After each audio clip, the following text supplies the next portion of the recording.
ज्ञानेश्वरी अमृत आपुल्या भाषेचे भाग्य दीना कळू दे काय हे आमुचे. जय देव जय देव जय देव जय देव श्री ज्ञानेश्वर. योग्यांची माऊली भक्तांची सावली देव साकार. जय देव जय देव.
Guru Pai Sarvati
16व्या श्लोकापासून 28व्या श्लोकापर्यंत साधारणपणे कुठेपर्यंत जायचं ते आपल्या डोळ्यासमोर असावं नाही दिलं.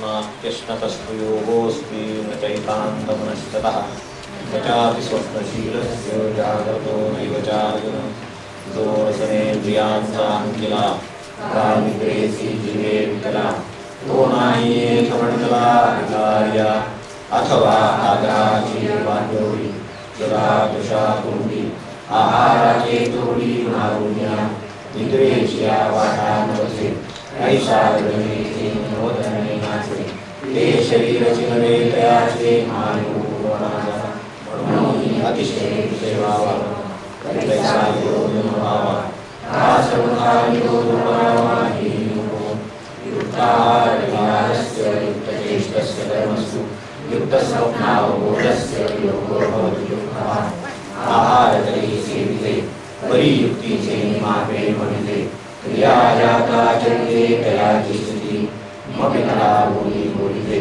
निकला बाहुली चालिते निग्रेही मानुपीते अवसरे हे रागणे जरी रागे तरी वागे ते मितरे ये तुले धातु सांग संसरे असुषे सुखे ऐसे युक्तीचे निमाते जे इंद्रिया रूपिते वाटे हे संतोषासी वाटते मनची रती यदा नियतं चित्तं आत्मन्यवादुष्टते निस्पृहस्पदगाने विरोयुक्ते चित्तते तदा बाहेर युक्तीची मुद्रा पडे तवा स्ववाडे येथे सहदेवी उघडे नाट्यासिता दैसे भाग्याची रडसे उद्यमाचे निमिषे मग समृद्धीच्या पैसे धरले ऐसा युक्ती कौतुके अभ्यासाची मोहरा ठाके आणि आत्मसिद्धीचे शिके अनुभव दयाचा म्हणून युक्ती हे पांडवा घडे गया सदैवा तो अवर्गीचे राणीवा अनंताचे यथाधिको निवातस्थो निवाते सोममास्मरा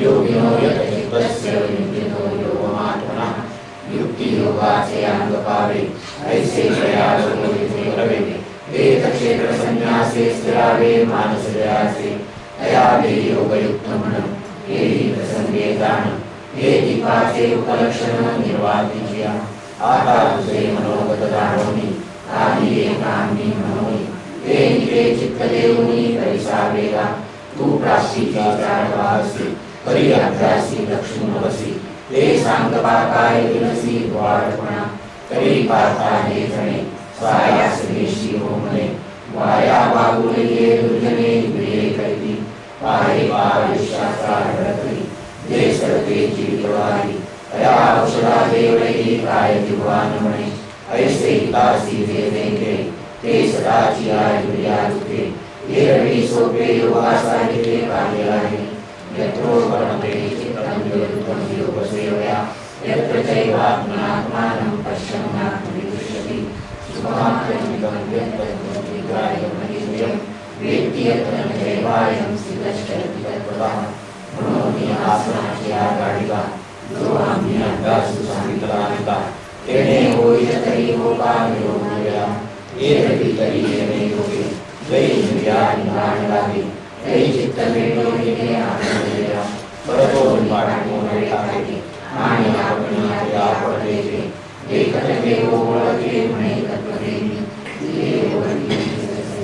सुखाची सांगायची कैसे चित्तपण समरसे घेऊन जाय दया पडते आणि नाही दया ते इंद्रिये निरंती कही ते आपणची आपला ठाई होऊन ठाके यमदपाचाकरण लाभं मन्यते नारिकंततः यस्मिन् सुखो दुःखेन गुणापि विचार्यते मग वेदुपासुनी थोरे देह दुःखाचे निरोगरे दाटी गोपावडी नारे चित्तंडले शस्त्रयोगी तोरिया देहागी माझी पडलिया चित्तमाश्री पौडलिया जीवोजने ऐसे आपण पाय होऊन ठाई मग देहाची वासन पाहे आणि त्याची सुखो होऊन जाय म्हणून विसरे तम विद्या दुःख संयोग योग योग संगीत सैसे योगव्यो योगो निर्विघ्ने दया स्वाची गोडी मनाची सेवी सोडी संसाराची गोडी गुंतलेले देवाची गर्व संतोषाची अशी जाणीव जया लागली ते आता योगे सारे वरे खाले लागले ते तरी अंगे होईल जगा संकल्प प्रवाह कामा त्यक्त्वा सर्वान् विशेषतः मनसैवेन्द्रियग्रामं विनियम्य समन्ततः परितोषि योगवापा वेगे पर्याये सोपा जरी पुत्रशोक संकल्पा दाखविले हा विषयाचे मान्य आहे ते इंद्रिये नेमाची आधारणी देते तरी हे आधुनिके जीवनासी ऐसे वैराग्य हे करी तरी संकल्पाची सैवारी सुखे दुःखीची आधवारी बुद्धिमांते शनै शनै वर्णये गया आत्मसंस्थं मनः कृत्वा न किंचित् प्रतिबिम्बे यतो यतो विश्रयति मनश्चञ्चलमस्थिरं ततस्ततो नियमे तदात्मनेव प्रसन्ने बुद्धिजया सोटा तरी मनाते अनुभवाचे आवाका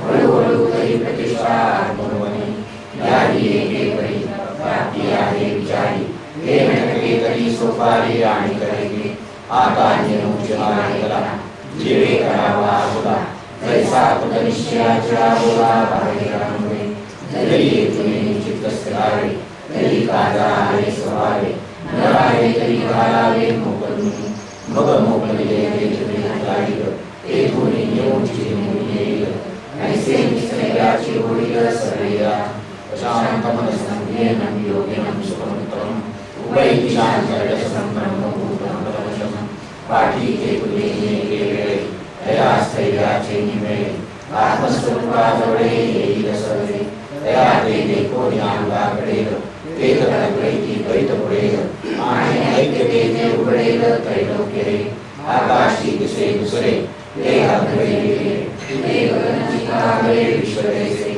तैसे चित्तलया जाळे आणि चैतन्याची आगळे होळे ऐसी प्राप्ती सुखोपाये आहे येणे विज्ञाने सदात्मानं योगी विगतकर्षा सुखेन ब्रह्मसंस्पर्शं अत्यन्तं सुखमश्नुते या सोप्या योगस्थिती उगलू देखील आगाभूती संकल्पाची संपत्ती सोनिया ते स्वाचे सांगाते आले कर ब्रह्मा आठवले ते जलवण तैसे जळाचे सांगणे तैसे होय की मेरी मग सामरस्याची आरावडी महासुखाची दिवाळी जगेसी दिसे ऐसे आपले पायवळी चालिते आपले पाठीवळी हे पाठा मागवे तरी आम्ही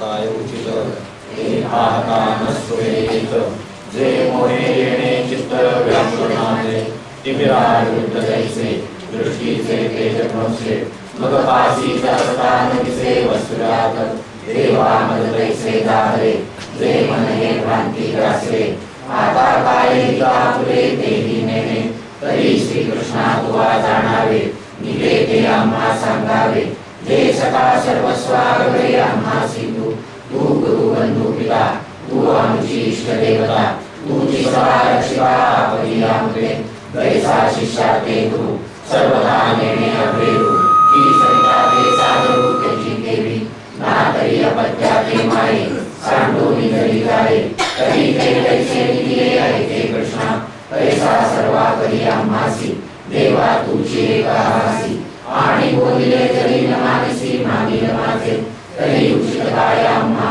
ते विजय ना धर्मा ते धडधडी पुरुषोत्तमा सांगे आता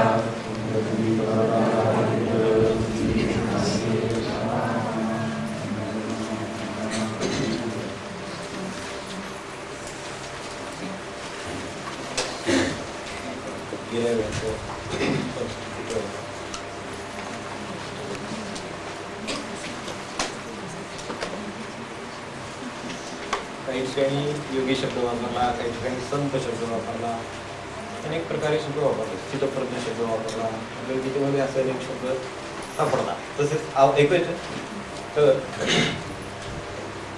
तसंच अनेकदा हे सगळे शब्द आले तरी काय म्हणायचे ते आपल्या लक्षात येतं की काहीतरी मागे आपण शब्दावर एका थांबलो होतो. संत चिन्हे असा एक शब्द आला तर ती ये संत चिन्हे असं म्हटलं. तर हे सगळ्याचा मुद्दा काय की आपण ते कसे आहेत कसे वागतात, प्रसंगात काय केलं, हे सगळं आपल्याला शिकण्याचा हा मुख्य उद्देश तो असतो. तर याच्यात त्यांनी गेल्या वेळेला आपण जेवढ्या पाहतो त्यामध्ये असं पाहिलं, हे मद विस्मो बहु ऐकता सांगे तया ऐसी हे योग्यता कवळली. आपण गेल्या वेळेला जिथे होतो ते पाहिलं, पहिल्या 50-60 66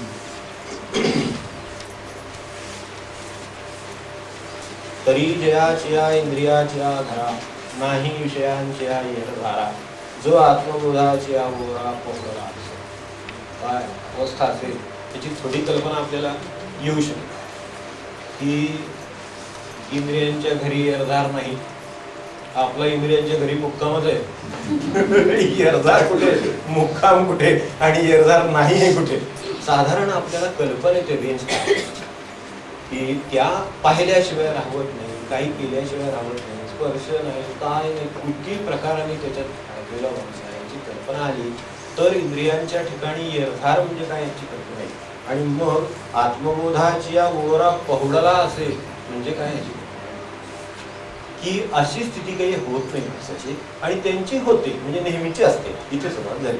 दयाचे सुखदुःखाचे नियांगे झगटले माणस फिरवून निघे विषय पासीही आली असे न रिघे. हे काय म्हणून समजा वस्तू आली, समजा आपल्याला आपल्या भाषेमध्ये कळावं म्हणून भूक लागली आणि समजा अन्नाचं ताट आलं, काही वस्तू खाण्याची समोर आली तर आपला डोळे मिटून निवांत पडून राहिला आणि समोर वस्तू आली तिचा वास, आपलं ते काय वडापाव वगैरे असते ती तो तिथनं जिन्यावरनं चढला तरी इकडे जिना चढून जरी आला, दारात जरी आला, होय की नाही, विशेषतः पाव व्हायचे तुम्ही आहे का बाहेरच कळेल म्हणजे असं जर काही समजा झालं आपल्याला कळायच्या भाषेत म्हणून येतं. तर असं जर काही झालं तर निवांत पहुडलेला तसाच राहिला आनंदामध्ये. आनंदामध्ये हे आणि महत्वाचं, अस्वस्थतेमध्ये नाही.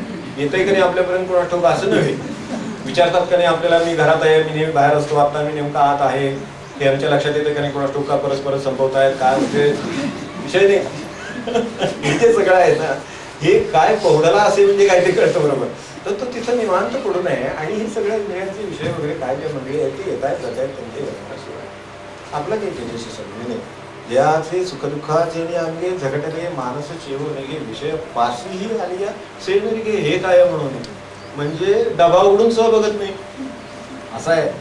म्हणजे त्याचं वैशिष्ट्य एवढं आहे की असं काही आलं समजा आपल्याला कळण्यासारखं म्हणून रचनेचं आपल्याला जास्त जवळचं सगळ्यात बाकीच्या लेखनाचं सोडून देऊ शकतात. पण त्यातल्या त्यात खाण्यापिण्याची माणसाला जेवढी जवळीक आहे तेवढी जवळच्या माणसाची सुद्धा जवळीक मिळते. तर तितकं आहे ना ते, म्हणून त्याचं उदाहरण आपल्याला पटकन लक्षात येईल. तर तसं असलं तरी सुद्धा तो पाहत नाही पुढे उडून काय आणले, डबा उडून पाहत नाही काय आणले, अशी स्थितीचं वर्णन केलं पाहिजे. मग हे वर्णन केल्यानंतर शेवटी असं म्हटलं बाबा अर्जुन म्हणे अनंता, आपण तिथे आपण आहोत साधारण, हे माझं विस्मय. आता हे ऐकलं तर विस्मय होईल नाही तर काय, आज सुद्धा विस्मय होते, अर्जुनाच्या काळात सुद्धा विस्मयच होतं की असं असू शकेल का हो, किंवा अशी खाण्याची वस्तू घरामध्ये आली आपल्यापर्यंत वास नाही आणि आपण बसून राहिलोय आणि निवांतपणे चालू द्या तुमचं असं म्हणतोय, असं काही वाटेल का, होईल का, असं जर होत असेल तर ही आश्चर्याची गोष्ट असली पाहिजे असं अर्जुन त्यावेळेला म्हणतो. म्हणून आपलं अर्जुनाचं जमतं कृष्णाचं कशाला जमते, अर्जुनाचं जास्त जमण्याची शक्यता आहे. पण त्याच्या मार्गाने करायची त्याचं जमेल, कारण ही सांगड काय सोडली नाही. सांगड म्हणून आठवलं पण सांगतो स्वामी शिवानंद होते आपल्याला माहिती, मागे आपण त्यांचा एकदा रेफरन्स घेतला होता, काहीतरी बोधवचनावर विषय झाला. शिवानंदांची मंडळी पुढे आहे तिकडे शिष्य मंडळी. तर ते म्हणायचे आपलं त्यांच्या म्हणजे हे डॉक्टरी पेशासंबंधी नाही आहे बरं का, पण एकंदरीत आपलं त्यांच्या ते वचन आहे म्हणून सांगतो. एका डॉक्टरकडे गेलं की औषधोपचार होतो वगैरे, ते आहे ना वाक्य, ते शिवानंदांच्या ह्याच्यात आहे. तर त्याच्याकडे गेलं की औषधोपचार, दोघांच्याकडे गेलं की सल्ला मसलत होते, तिघांच्याकडे गेलं असं त्यांनी लिहिलं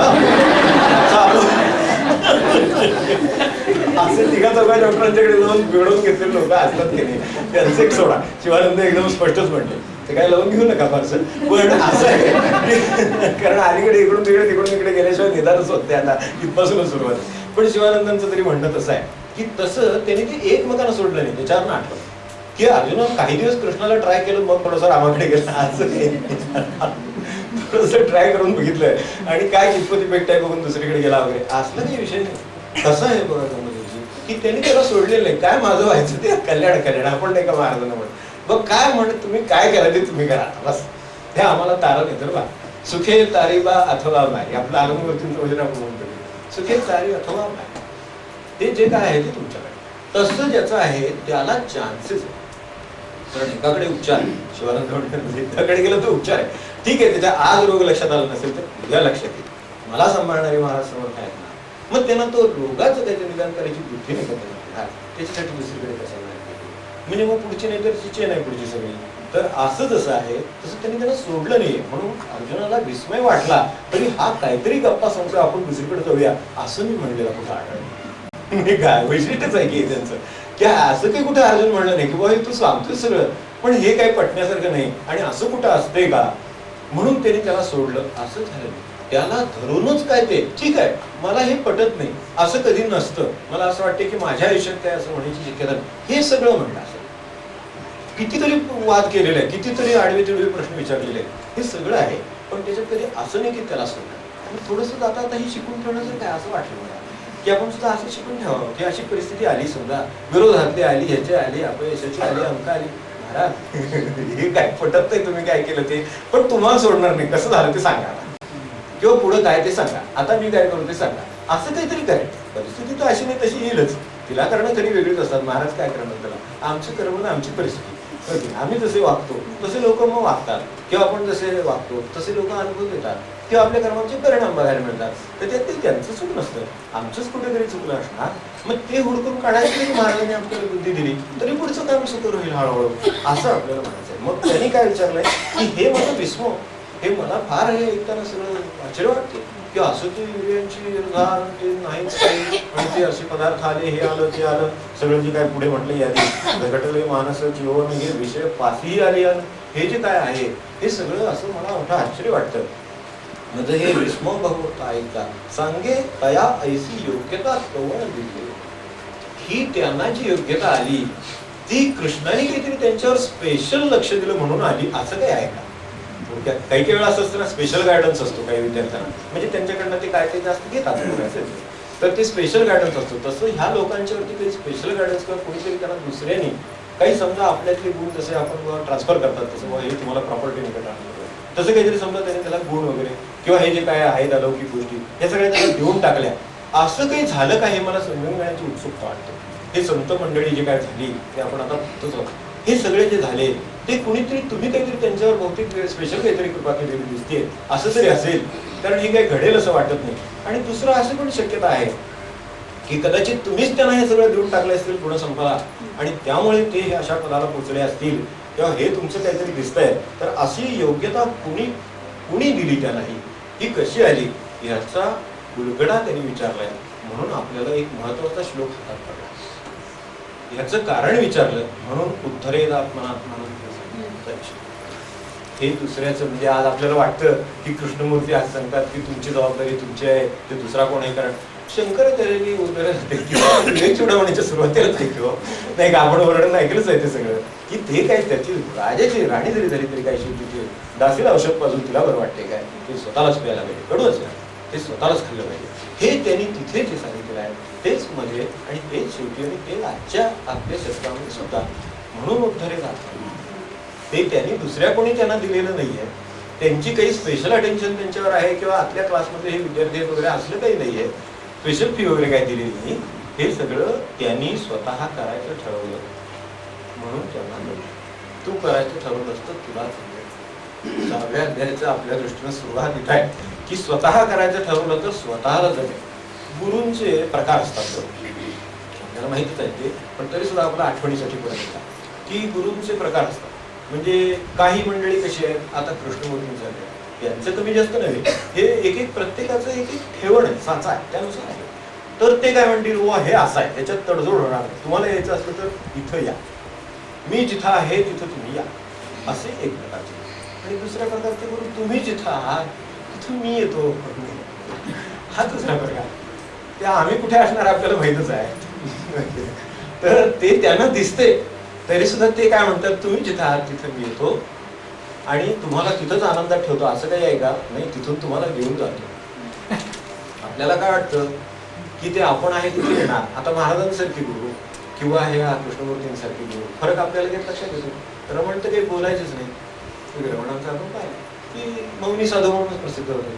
तर बोलायचे काही नाही. आला मनुष्य, त्याला काय त्याच्यातून सापडेल ते सापडेल, त्याने घेतलं असेल ते घेतलं असेल, त्यांच्या दृष्टीने जी कृपा करायची ती सर्वांच्यावर तितकीच केली. बाकीचं काय शंका प्रश्न वगैरे होतं काय फार कमी आहेत, पण अगदी मोजके.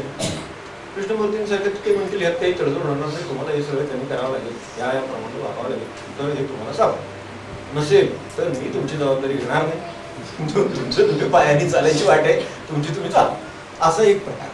महाराज म्हणतील प्रपंचात त्याला यायचंय, पण बायको म्हणते आता जायलाच पाहिजे का, म्हणून तो राहायला, म्हणून आला.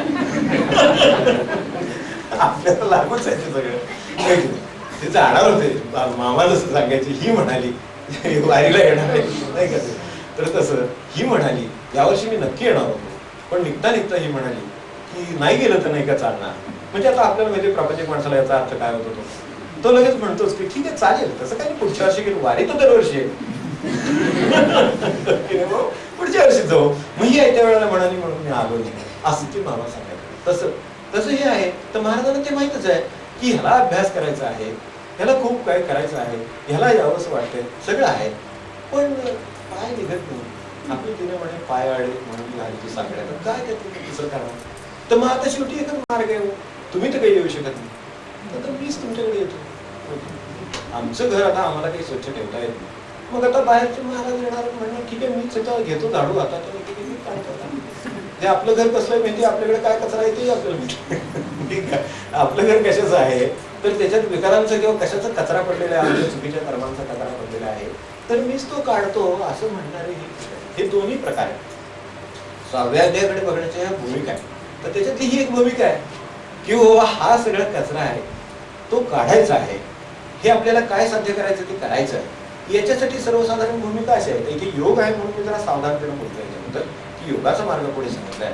ज्ञानेश्वरांनी वर्णन केले तर आम्ही सोडूनच पुढे गेलो की तुम्हीच वाचावं, कारण सांगण्याबद्दल दंड जे आपल्याला स्वतःला जे सांगायचं आहे ते प्रॅक्टिस ते स्वतः अंमलात आणा. आपल्या जेममध्ये तुम्हाला माहितीच, जेमचं चालूचं ते तत्वच आहे की तुम्हाला जे सांगायचं आहे ते तुम्ही अंमलात आणा, आणि जे अंमलात आणता आहात तेच. असे दोन दंड पाळले तर बरंचसं काम होतच माणसाला, कारण बोलण्यासारखं फारसं काही उरतं असं वाटतं. जर समजा आपल्याला हे सगळं एवढा परमार्थ आहे आणि समजा आपल्याला सांगितलं तुम्ही जो सगळा अंमलात आणलेला आहे तेवढाच फक्त सांगायचं, तर आता फारच कठीण होणार. अंमलात आणलं तर सांगायचं म्हणजे आता सांगण्यासारखं किती राहील, किती अंमलात आणलं असेल, फार तर थोडा गप बसला असेल, थोडं नाम घेतलं असेल, पण त्याच्याबद्दलच बडबडायचं नसतं, म्हणून याच्यापेक्षा काय बोलायचं नाही. तसं त्या पुढच्या त्या योग मार्गाबद्दल आहे, तो क्षणभर विषय बाजूला ठेवतो, म्हणून मी ते एवढ्या मध्ये ठेवले आपल्याला तेवढ्या तुम्ही वाचा. आणि आपण एक जुलैमध्ये करायची एखादी ज्ञानेश्वरी आपल्या सांगतेमुळे जर आपल्याला स्पीक करावी लागली तर त्यावेळेला आपण ते एवढ्या वाचनाचा कार्यक्रम आपण ते करूया 6 वेळा द्यायचा. तर ते ह्या 6 ह्याकडे बघण्याच्या भूमिका सांगतात.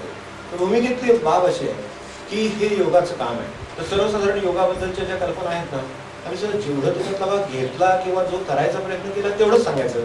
मग आता ते कुंडलिनी वगैरे ती मोठी माणसं ती काय काय डायरेक्ट सुद्धा जागृत करतात अलीकडे, एकदम हजारो लोक लाखो लोकांची एकदम वगैरे करतात. तर ते तर काय आपल्या डोक्याच्या बाहेरच आहे. एरवी जे योगाची माणसं आहेत ती तर करतात त्याबद्दल दुमतच नाही, ती तर एक स्वतंत्रच विषय आहे. तर त्याच्याही पेक्षा खाली काहीतरी इथं सांगितलेलं आहे. मूळ गीतेमध्ये काय सांगितलंय ते जर पाहिलं तर ती एक बैठक दिलेली आहे त्याच्यात. आता कसं आहे, तुम्ही जिथं आहात तिथे येऊन सांगतो, आपला मन मोठा तिथं चाललाय. तर हे गुरु असे आहेत की जे आम्ही जिथं आहोत तिथं मला काय बदल करून ते जिथं आहेत तिथं जाता येईल. आम्ही जिथं आहोत, आता आम्ही तर कुठेतरी करण्याच्या घरामध्ये आहोत, आमची जागा छोटी आहे, आमच्याकडे असं सत्संग नाही, आमच्याकडे आमकं नाही तमकं नाही, म्हणजे जे जे काय आपल्याला नाही आहे असं वाटतंय ते सगळं. आता ते खरंच नाही आहे का नाही, बरोबर आहे का नाही, हा एक वेगळा विषय, तो आपण काय विचार करायला नको. पण निदान असं की आपल्या काही अडचणी त्यामुळे मला परमार्थ वगैरे होईल. तर आता ह्या ठिकाणच्या माणसाला काहीतरी मार्ग द्यायचा आहे, त्याच्या ठिकाणी येऊ. यात जो मार्ग म्हणला कुंडली एवढ्या क्षणभर विसरून जाऊ. त्यांनी जे सांगितले महत्वाच्या तेवढ्या पाहिल्या तर आपल्या असं लक्षात येईल की त्यांनी मी जिथं आहे तिथं मला माझ्या जीवनाची ठेवण बदलून ते जिथं आहे तिथं जायचा काही मार्ग त्यांनी घालून दिलेला आहे. तो पूल आहे आपल्याला.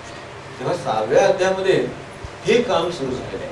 खऱ्या अर्थाने विचार केला ना तर 6व्या अध्यायात खरं काम सुरू होतं. पहिलं सगळं आहे ते आपलं डोकं स्वच्छ करायचं काम आहे. पहिले 5 अध्याय, पहिला अध्याय तर नुसतंच कुठे आहोत आणि काय आहोत एवढं चाललंय. पण पुढे जे सगळं चाललंय ते ह्याच्यासाठी चाललंय की सगळ्या आपल्या डोक्यातले जे शंका आहेत आणि डोक्यातल्या ज्या कल्पना आहेत त्या जरा स्पष्ट करून घ्या.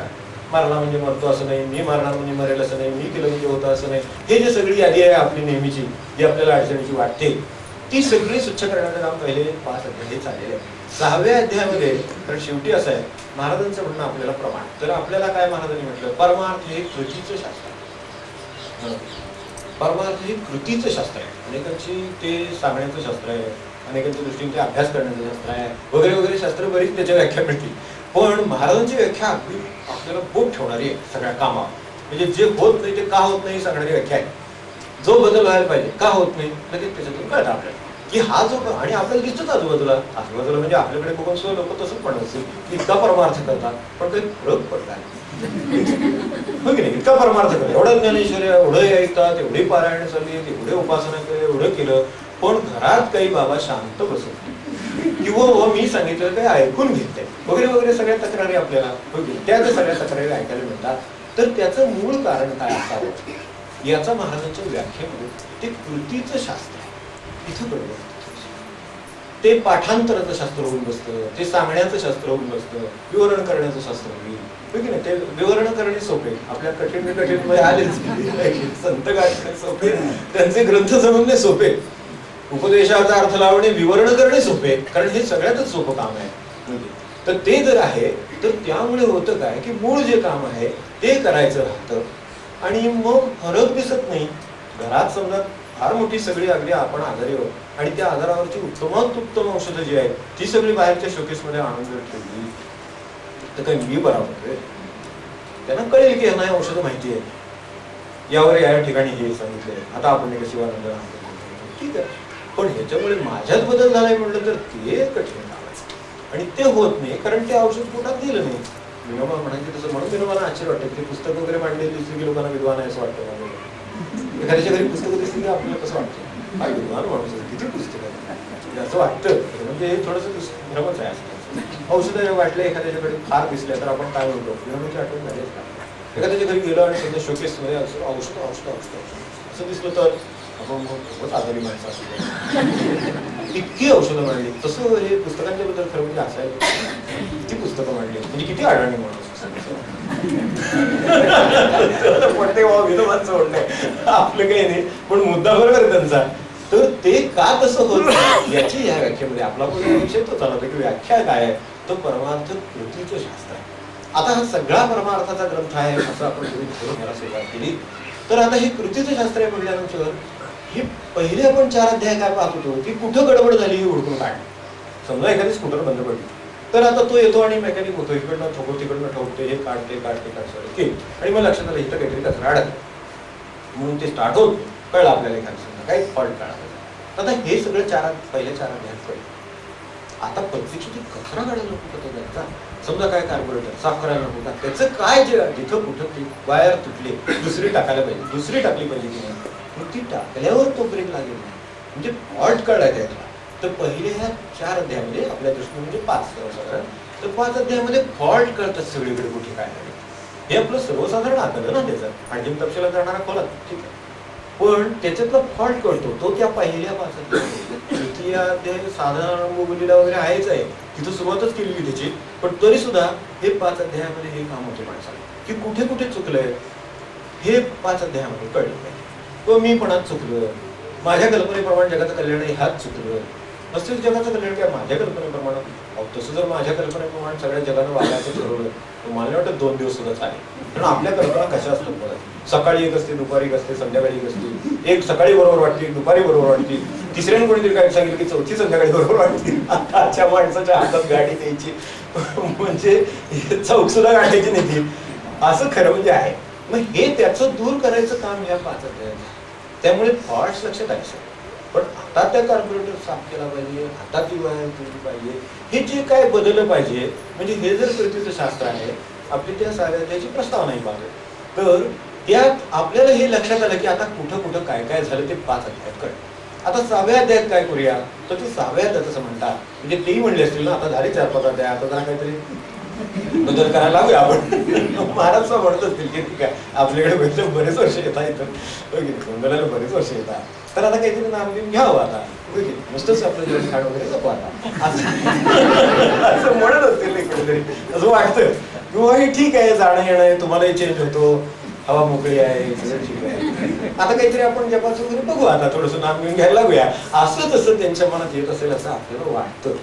तर तसं जसं वाटतं तसं त्याने कृष्णाला बहुतेक हे वाटत असलं पाहिजे. बरं, हा अनायासे विस्मयाचं बोलतोय, आपण बघितलं सुरुवातीत असतो की हा म्हणतोय हे काही शक्य आहे का, अशा तऱ्हेनं म्हणजे चांगलं वागणं म्हणून आपण त्याला आपल्या साध्या भाषेमध्ये, त्यांचं म्हणजे ते योगी वगैरे सगळं अशा भाषेमध्ये, ज्ञानी योगी वगैरे असं. पण आपल्या भाषेमध्ये असं म्हणू की संतांसारखं म्हणा, चांगलं म्हणा, असं काही निर्विकारी म्हणा, निर्लेप म्हणा, काय निरपेक्ष म्हणा, असं किती प्रकाराने ते वर्णन करता येईल. तर ते जे सगळं आहे वागणं, ते वागावं असं मला वाटतं. म्हणजे 4-5 अध्यायामध्ये लक्षात आलं की कुठेतरी फॉल्ट आहेत ते आता आपल्या समोर आलेले, तर ते दूर कसे करावे, व्हावे असं मला वाटतं. म्हणून सांगितलं हे स्वतः काम करून होईल, दुसऱ्यांकडून काय कोणी होणार नाही, अशी सुरुवात करायची आपण पाहिजे. उद्धरे स्वतः काम करायला पाहिजे, जग आपल्या नावावर दुसरा कोणी करणार नाही. त्यांनी नाम घेतलेलं मला उपयोगी पडणार, माझं जेवढं घेतलंय तेवढं कार्डावर जेवढं आहे तेवढंच आपलं, आणि ते आपल्या सगळ्या आजाराच्या मनाने औषध पुरेसं आहे त्यांनी आपण तेवढं सुद्धा आपण ठरवू शकतो. किंवा मी जे नाम घेतो, लोक म्हणतात की एक माळ कधी चुकली नाही, आपण नाही का मागे घेतलं, एक माळ कधी त्यांची चुकली नाही, पण एक माळेचा जो परिणाम असेल, आता वो नाम तुझ्यावर वगैरे ते सोडून देऊ शकणार, कारण ते तर फारच गोष्ट वेगळी आहे. आपलं नाम म्हणजे कसं असायचं की एकदा ते कबूल केलेलं आहे, आपल्याला ते केलं पाहिजे, काहीतरी आहे त्याच्यामध्ये असं म्हणतात म्हणून ते घेतलं, जी काही श्रद्धा असेल ते वेगळं आहे, ते त्याच्यासाठी त्यांचंही घेतलं म्हणजे ते झालंच पाहिजे. ते बाबा सांगायचे तसं, ते प्रार्थना करायला गेली तर दुष्काळामध्ये ती बाई छत्री घेऊन गेली का, तर आता प्रार्थना करायला भगवंत पाऊस पडणार म्हणून जाताना छत्री घेऊन ही श्रद्धा, जाताना ते बाई छत्री घेऊन, म्हणजे कौतुकच आहे ते की प्रार्थनेला जायचं, दुष्काळ पडलेलं आहे, पाऊस पडणार, त्यासाठी सर्वांनी एकत्र येऊ, आपण भगवंताला प्रार्थना करूया. आणि ह्या प्रार्थने सभेला जाताना तिथं उन्हाचा कडाका आहे, अशा ठिकाणी बाई छत्री घेऊन जातो, म्हणजे काय म्हणायचं की त्यांची एवढी श्रद्धा की आता गेल्यानंतर प्रार्थना. मग तसं काही नाम आपलं असेल का, ते आता आपणच ठीक आहे, त्यांनी सांगितलं म्हणून घेतलं, तेवढं झालं ते. मग अशा अवस्थेतली माझी मान किंवा अशा अवस्थेतलं माझा विषय हे आता मला पुरतं नाही. मी जे काय बाकीचं करतो ते स्वच्छ करायला ते समर्थ आहे काय, आता विचार आपणच करायचा. म्हणून त्याला सांगितलं हे तुझं काम आहे, आणि त्या कामाचा व्हॉल्यूम लक्षात घे किती आहे ते तू लक्षात घेऊन जर काम केलं तर काम होणार नाही असं नाही, स्वतःलाच उद्धार करायचा आहे. आणि त्याचे मार्ग आणि हे सगळं मी सांगतोच आहे, शंका निरसन करतोच आहे. तर असं आपल्याला त्याची रूपरेषा कळली. त्याच्यामध्ये काय आहे की ऍक्शन पॉइंटला ते आला. आतापर्यंत नुसते फक्त मुद्दे समजून घेण्याचे चालले. 6व्या अध्यायाची भूमिका ही की आता ऍक्शन सुरू झाले, आणि ऍक्शन कोणते आहेत की ज्या ठिकाणी मी आहे, जसा कसा मी आहे तसा मला तिथून बाहेर काढायचा आहे, तिथंच ठेवायचं नाही. अनेक लोक ते जसे सत्पुरुषांच्याकडे जातात, विनोबानी बरोबर आहे बघा त्याच्यात की मला म्हणजे त्यांचं म्हणणं असं की इतके हे राहूच नका, छोट्या कल्पनांचे राहूच नका, हे जमणार नाही. मागे गेल्या वेळेस आपण म्हटलं की नाही का ते साधू पुरुषाचं काम आहे वगैरे, तसं काय नाही, आपण साधू पुरुष होऊ शकतो असं गृहीत धरून सुरुवात केलेली आहे, आणि मग हे शक्य असं. तर तसं हे समजा की आपल्याला हे काम करायचं आहे, ते कुठे तिथे येऊन ज्या ठिकाणी मी आहे जशा कशा व्यवहारामध्ये आहे तिथे येऊन मला एक रूपरेषा आहे की या रूपरेषेप्रमाणे काम केलं तर हे काम साधेल. ते काम साधत नाही याविषयी आता काही शंका नाही, ते काम आपल्याला साधत नाही. साधत असतं तर ह्या गीतेची आपल्याला आवश्यकता आहे, आपण आपल्या कामाला करूया. साधत नसेल तर ते काय म्हणतात ते कसं साध्य करून द्यायचं ते आता बघा. म्हणून इथले पुढचे जे श्लोक आहेत ते सगळे आपल्या जाती येऊन आपल्याला रूपरेषा देण्याचे आहेत. याचे अनेकांचे प्रयत्न आहेत, अनेकांनी हे प्रयत्न करून घेतले की आपापल्या ठिकाणी. मागे आपल्या एकदा महाराजांचं जे विवरण आपण बघतोय तिकडे गुरुलीला सद्गुरुलीला, तर त्याच्यामध्ये पारमार्थिक दिनक्रम असा आपल्याला ज्यांच्या सर्वांचा असेल त्यांच्या लक्षात की पारमार्थिक दिनक्रम असा, तसा इथं काही योगाच्या आधाराने दिनक्रम या पद्धतीनं राहता येईल का. आता आपण कसे आहोत तसा तो दिनक्रम पण आहे. आपण कसे आहोत म्हणजे कसं की आपण म्हणजे ते आपली अवस्था वगैरे सोडून देऊ, शरीराने आपण आहोत याविषयी ते काही शंका नाही नसेल. तर शरीराने आपण आहोत, सगळे व्यवहार आपण करतो आहोत ते शरीराच्या सहाय्याने करतो. म्हणजे त्या शरीराला काहीतरी एक असं काम पाहिजे की किंवा अशी एक पद्धत पाहिजे, असं एक काहीतरी कार्यक्रम पाहिजे की जो केला तर निश्चित तो शरीराने पण गेला पाहिजे. शरीराने जायला निदान अनुकूल तरी झाला पाहिजे शरीराने. तो त्याला जायचं आहे, बरोबर आहे, मनाचा मार्ग आहे वगैरे सगळं ठीक आहे, पण तरी सुद्धा जायला शरीराची अनुकूलता पाहिजे. म्हणून शरीराची अनुकूलता. आता शरीराच्या अनुकूलतेमध्ये सुद्धा दोन्ही प्रकार आहेत परत आपल्या दृष्टीने. एक आपल्या शरीराला बाह्यांग आहे, एक आपल्या शरीराला अंतर्गताचा भाग आहे. अंतर्गत पण शरीर आहे, काहीतरी चालू आहे, बाहेर पण काहीतरी आहे, हे सगळं आहे. आणि एवढं म्हणून मनुष्य संपला नाही, परत त्याच्या काही धारणा वगैरे वगैरे ते सगळं आहे. अंतर्गत म्हणजे आपल्या साध्या रक्तवाहिन्या, अंकधंक वगैरे हे सगळं, आणि बाहेरून जे दिसते आपलं रूप ते सगळं. म्हणजे आता मी बैठक घालून बसलो तर ते माझं बाह्य रूप झालं, की मी बैठकीवर बसलोय ते माझं बाह्य रूप झालं. त्याच्याबरोबर अंतरंगामध्ये माझी काहीतरी यंत्रणा चालू आहे, अगदी श्वासापर्यंत आपण गृहीत धरू मधल्या सगळ्या ह्या दोन्ही यंत्रणांच्या विषयी काहीतरी काम असलं पाहिजे. आपल्याला तिथे जायचंय ना, पण ते जाण्यासाठी काय आहे, तर जाण्यासाठी हे माझ्या दोन बाजू आहेत, त्या भगवंताला अनुकूल असल्या पाहिजे. आपल्या जीवनाची ठेवण भगवंत प्राप्तीला अनुकूल करणं म्हणजे साधन. बरोबर, आपण एकदम ही व्याख्या आपण केली, अशी व्याख्या घ्यायला हरकत नाही समोर, की आपल्या जीवनाची ठेवण भगवंताच्या प्राप्तीला किंवा समाधानाच्या किंवा आनंदाच्या प्राप्तीला अनुकूल करणं म्हणजे साधन. साधन म्हणजे अमुकच करणं असं काय जप नाही, असं एखादं करेल जप ठीक आहे मान्य, एखादं जप का माळा जोडत बसला असेल असं नाही, तो देवालाच जात असेल असं नाही, त्यांनी तीर्थयात्रा कधी केल्या नसतील, हे सगळं मंजूर आहे. पण त्याच्या जीवनाची ठेवण जर भगवंताच्या प्राप्तीला अनुकूल, आपण साधी वस्तू तुम्ही जर हे घेतलं घरामध्ये दूध आलंय, तर दूध आल्यावर मनुष्य लगेच पातेलं हुडकून आणतो, ते कुठलं आणतो याच्यावर तो गेला आणि पातेलं घेऊन आला असं होत नाही. त्याचं दुधाचं पातेलं वेगळं असतं, कारण त्यात दूध ठेवायचं. तसं आहे ना, की त्यात ते दूध ठेवायचं. तसा ह्यात समाधान ठेवायचंय. मग समाधानाला अंतःकरण कोणतं लागतं, ते त्याला लाग नसेल तर समाधान नासेल. ते नाचणार असेल समाधान नाहीये, पण तरी सुद्धा आपण आपल्या सोयीसाठी समजतो ते जे काय सुख आहे, जे काय समाधान, आपल्याला काय शब्द वापरायचा तो वापरा, पण ते ठेवायला म्हणजे भगवंत उदाहरणार्थ. तर भगवंत ठेवायचा आहे, तो कशात ठेवायचा, आपल्याला समजा देवाची पूजा करायची तर देव कशावर ठेवावा, तर आपण असं काही एकदम गाडगं आणलं, भडकं आणलं, काहीतरी तुकडा आणला, देव ठेवायचं. ते म्हणजे देवारा पाहिजे आली की नाही, आपली साधी रिक्वायरमेंट आली आली की देव ठेवायचं म्हटल्यानंतर त्याला देव्हारा लागतोय. बरं देव्हारा असला तर तो सुद्धा स्वच्छ लागतो. आपण देव्हाऱ्यात सगळी धूळ कचरा पडलाय, त्याच्यावर आपला देव ठेवला, पूजा करायचं मनाला सुद्धा पटणार नाही. आपण स्वतः जरी एखाद्या खुर्चीवर पटणार होतो, खुर्चीत काय ठेवलंय का एवढं तरी बघ. न बघता बसणारी माणसं घोटाळतात, हे आपल्याला माहिती. न बघता एखादा मनुष्य बसला काहीतरी घोटाळा करून ठेवतो. अहो साधी एखादी वस्तू ठेवली असते, आय दाण करता खुर्चीत बसले, काय होते वस्तूची साधी गोष्ट आहे. इतकं जर होतं तर माझ्या मनात जर देव बसायचा आहे तर तिथे काही वस्तू ठेवली असेल तर उचलून ठेवल्या पाहिजे. इतका साधा योग आहे. मी आपलं त्याचा आपल्या दृष्टीने घेतो हा, ते बाकीचं सोडला. मी सुरुवातीलाच म्हटलं जे आपल्याला त्याच्यातलं जाणवलंय, कळलंय, करायचं आहे, प्रॅक्टिकल आहे ते आपण बघतो.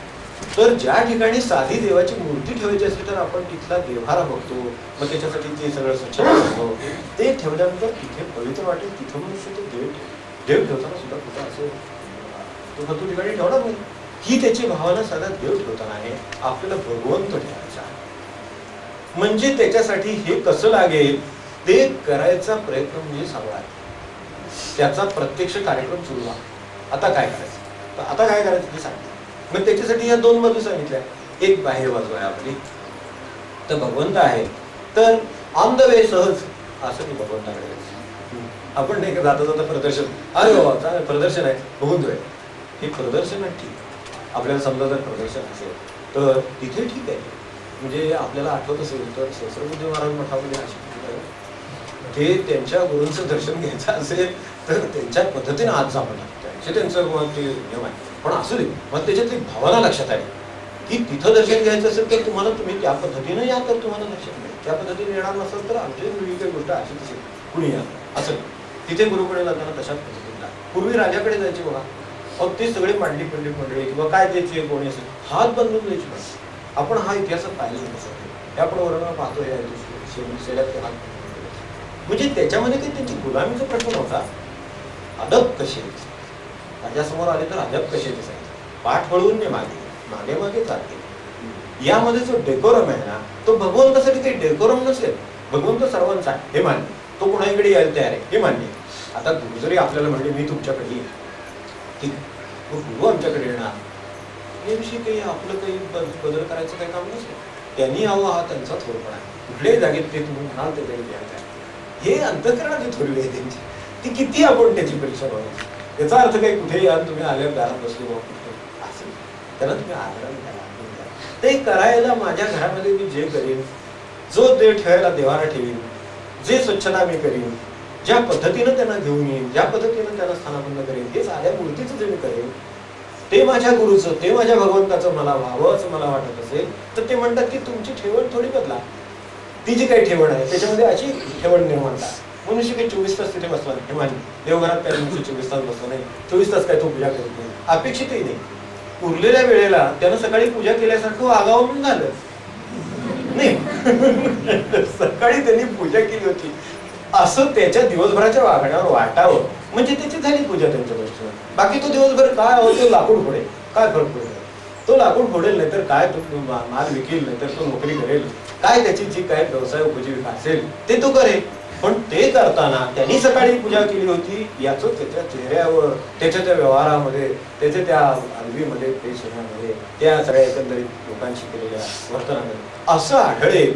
असं जर झालं तर एवढं पुरेच आहे त्यांच्या दृष्टीने. 24 तास देवघरात बसला म्हणजे ते गुरुचीच काम आहे, तर ते काही त्याचं कर्तव्य होणार नाही. मग असं आहे तर ही ठेवण त्याला बदलता येईल का? ती ठेवण कशी असावी? तर त्याची ही 2 अंग पाहिजे. एक म्हणजे शरीराची बाह्य बाजू, दुसरी शरीराची आंतरिक बाजू, या 2 बाजू. तिसरं माणसाला असलेली आणखीन एक सूक्ष्म बाजू की जी त्याच्याकडे अंतःकरणाच्या रूपाने विद्यमान आहे.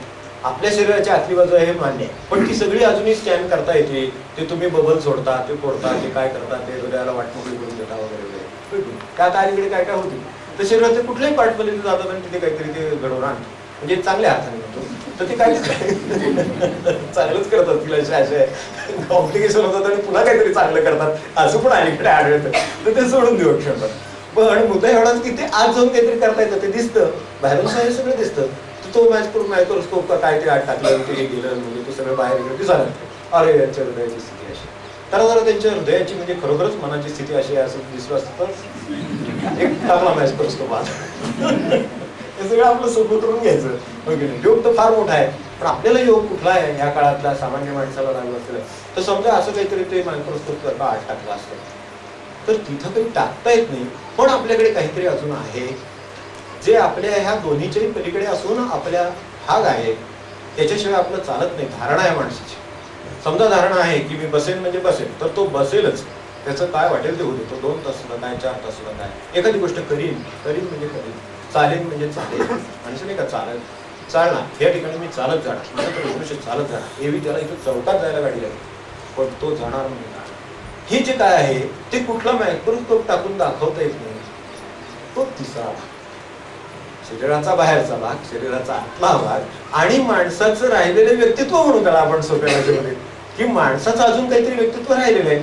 समजा शरीराचा बाहेरचा आणि आतला एवढे 2 झाले की झाला पण शेक नाही. डॉक्टर सांगत आपल्याला आपल्या व्यवहारामध्ये दिसतं की आता त्यांनी जर उमेद धरली तर ह्या उपचारांना प्रतिसाद मिळेल.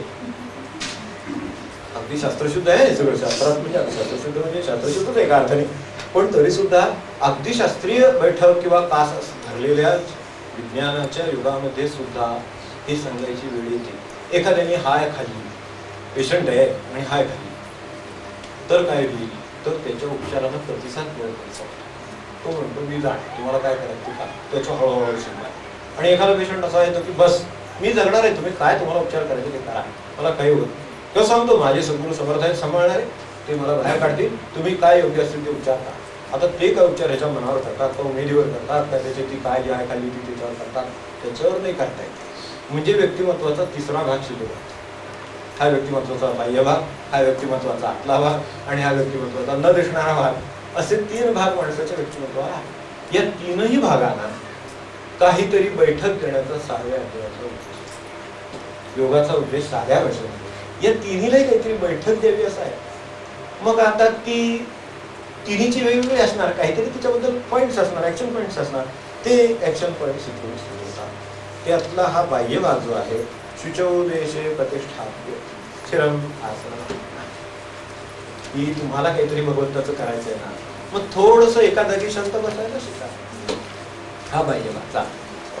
तर ती सगळी बैठक आहे ती कशी मांडावी, तर अशा ठिकाणी मांडावी. या सगळ्यामध्ये तुम्ही पाहिलं तर एक बॅलन्सिंग सगळ्या सांगण्यामध्ये की कुठल्याच बाजूला जायला दिलेलं नाही. इकडे डावीकडे टोकाला जायचं, इकडे उजवीकडे टोकाला असेल शुचौदेशे अशा एखाद्या स्वच्छ जागी, म्हणजे आपण जे श्लोक सोडलेत आणि ज्याच्यावरती भाष्य आपण वाचा म्हणतो त्याच्यात सुद्धा त्यांनी म्हटलंय की रोज 5 मिनिटं 1 मिनिट अगदी कमी वाटत असेल तर, आपल्याला फारच कमी जास्तच वाटत असेल 5 मिनिटं असं तर जास्त वाटत असेल 5 मिनिटं हे समजा, कारण खूप गडबडीचं आयुष्य आपलं आहे, आपल्याला सवड आणि या कामाला तर अजिबात सवड नाही, तर त्यामुळे आपल्याला असं जर फार वाटत असेल तर आपल्याला एका जागी 1 मिनिट का होईना पण दिवसभरामध्ये शांतपणे दुसरं कुठलंही काम डोक्यात न ठेवता, कसलीही अपेक्षा न बाळगता, फक्त भगवंतासाठी किंवा महाराजांसाठी, आपल्या गुरूंसाठी,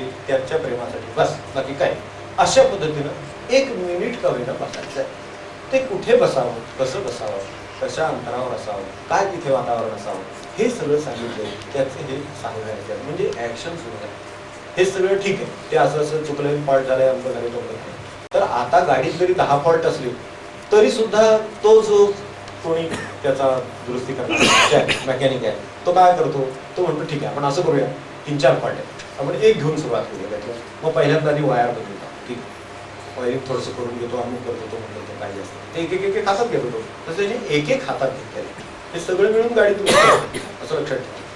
कारण नुसते एका जागेवर बसून काही कोणी उद्धार नाही, हे पण जाता लक्षात ठेवण्यासारखं आहे की एका जागी बसून काम झालं नाही, नुसतं अंतर्गत काम करून काम झालं नाही, पण ठीक आहे बसायची कॅपॅसिटी वाढली आहे, याच्यापेक्षा काय व्हायचं नाही. तसं नाही, त्या तिन्हीची सांगड घालून ठेवली आहे, दिसणार, आतलं आणि न दिसणार अशी खूप व्यक्तिमत्व जे आहे त्याचा सगळ्याचा हा विचार चाललाय. त्याच्यातल्या शुचौदेशे कुठेतरी असं बसून शुद्ध पवित्र ठिकाणी बस आपल्याला काहीतरी साधन करायचं, 1 मिनिट करायचं आहे, 5 मिनिटं करायचं, ज्याची त्याची जी परिस्थिती असेल त्यानुसार.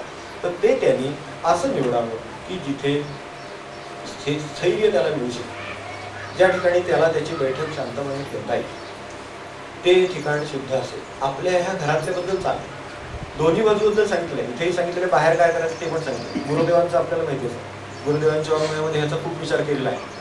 आणि जसं घरामध्ये स्थान असेल तसं बाहेर गेल्यानंतर काय स्थान असावं हे पण त्यांनी सांगितलं. बाहेर गेल्यावर कुठली जागा निवडावी, समजा आपल्याला उपासनेला बसायचं, जपाला बसायचं, तर बाहेर गेल्यानंतर कुठली जागा निवडावी, नास्तिक चिंतक नास्तिक निश्चय आणि सांगितलं. तसं तिथे पण बाहेर गेल्यानंतर त्याचं थोडंसं प्रमाण बदलून बाहेर गेल्यावरची जागा निवडावी. बाहेर सुद्धा जपाला जावं असं वाटतं, अवश्य जावं, कारण तिथल्या निसर्गाच्या ह्याच्यामध्ये सान्निध्यामध्ये जे होतं उत्तम. पण जो जाणार येणार आहे, सगळे समोर माणसं आहेत वगैरे, त्यांना दिसेल, म्हणजे मला ते दिसतील असं त्यांना मी दिसेल अशा पद्धतीने एखादी जागा निवडतो, काही उपयोग होणार नाही. हे जर समजा मला सगळे दिसतील किंवा मी सगळ्यांना दिसेल अशी जर जागा माणसाने निवडली तर ही चुकीची जागा आहे उपासनेची गोष्ट. ती अशा ठिकाणी असावी. हे गुरुदेवांचं सांगितलं त्याच्यामधलं की गुरुदेवांचं म्हणणं असं की शक्यतो आडोशाला आणि थंडी वाऱ्याचा त्रास न होईल अशी जागा निवडावी असं म्हणतात. गुरुदेवांचं म्हणणं असं की थंडी वाऱ्याचा त्रास होईल तिथे अशी जागा निवडायची की जिथे भरपूर वारं कुडकुडते म्हणजे थोड्या वेळा तो काय 5 मिनिटाच्या वर त्याचं ध्यान लागत नसतो, तो उठतोच थोड्या वेळा. तसं नको. ज्या ठिकाणी माणसाला अशा तऱ्हेचा त्रास होणार नाही, वाऱ्याचा त्रास होणार, उन्हाचा त्रास होणार, काय जे त्रास त्या काळातले कुठले असतील ते त्यांनी थंडी वाऱ्याचा उल्लेख केले, वाऱ्याचा उल्लेख केले किंवा वारा लागणार नाही, तर त्यांनी त्या काळात अशा जागा हुडकल्या, म्हणजे ह्याच्या मागे आता दार आहे त्याच्या मागे अशा जागा हुडकल्या. बाहेर साधन करायचं असेल तर कसं करावं, तर अशा जागी जाऊन करा. त्यांच्यात तर त्यांनी अभ्यास केला त्याचा. आणि भाऊसाहेब महाराजांच्या एवढ्या ध्यानाच्या जागा आहेत तर त्या कशा आहेत त्या पाहून आपली बैठक ठरवावी म्हणून त्या त्यांच्या जागा उडकल्या की ते कुठे जाऊन उपासना करीत असत. घरात प्रश्न येतोय माणसाला काय माहिती. घरात कदाचित एखाद्याला अनुकूलता असेल किंवा नसेल, ते असलं की घरात त्याला करायला गेले मांडे घालून बसलं काय झालं काय प्रपंच करतात नाही असं वाटायला लागलं. घरात वातावरण कसं कोणाचं काय सांगतात, तर तसं नसेल तर त्याला बाहेर जाऊन ते कदाचित करावं लागेल. घरात अनुकूलता असली तर काय दुधात साखर प्रश्न, पण नसेल घरात काय करावं ते पण सांगितलं, बाहेर काय करावं ते पण सांगितलं. गुरुदेव म्हणायचे बाहेरच्या जागा मी भाऊसाहेबांच्या बघितल्या, तर त्यांच्या जागा अशा त्यांनी ओळखल्या की छोटासा असा खड्डा त्याच्यात जाऊन बसायचा. आता हे जरा विचित्र वाटेल आपल्याला, होय की खड्ड्यात जाऊन बसले वगैरे, तर ते बरोबर आहे. त्यांनी ह्या सगळ्याचा विचार केला. इकडे तिकडे कोणाचं लक्ष दाखवलं, म्हणजे आता त्याच्यात ते लिंगप्पा सावळी होती त्यांना ते लोकांनी थोडं दगड वगैरे मारले होतं, त्यामुळे बघताना जरा अशी जागा बघायची झाली तर जरा व्यवस्थित बघावी, म्हणजे शंका येणार नाही अशा असावी, अनुकूल असावी, पण कुणाला शंका येणार नाही. हा काय करतो हे जी शंका येईल अशी जागा असू नये. म्हणजे त्याचं पण दुसरं टोक आहे. कुठेही गीतेला एक्सेसेस पाहिजे, तिला मध्यम भाग नाही, की जो अत्यंत व्यवहार आहे करता येण्यासारखा असा, तर अशा जागा निवडावी. तर ते खड्ड्यात बसून ते साधन करत असेल, त्यांच्याकडे बैठक किती जास्त आहे नियमाचं वगैरे, तर त्यामुळे एका जागी बसून ते करायचं आहे, तर त्याला ही बैठक असावी.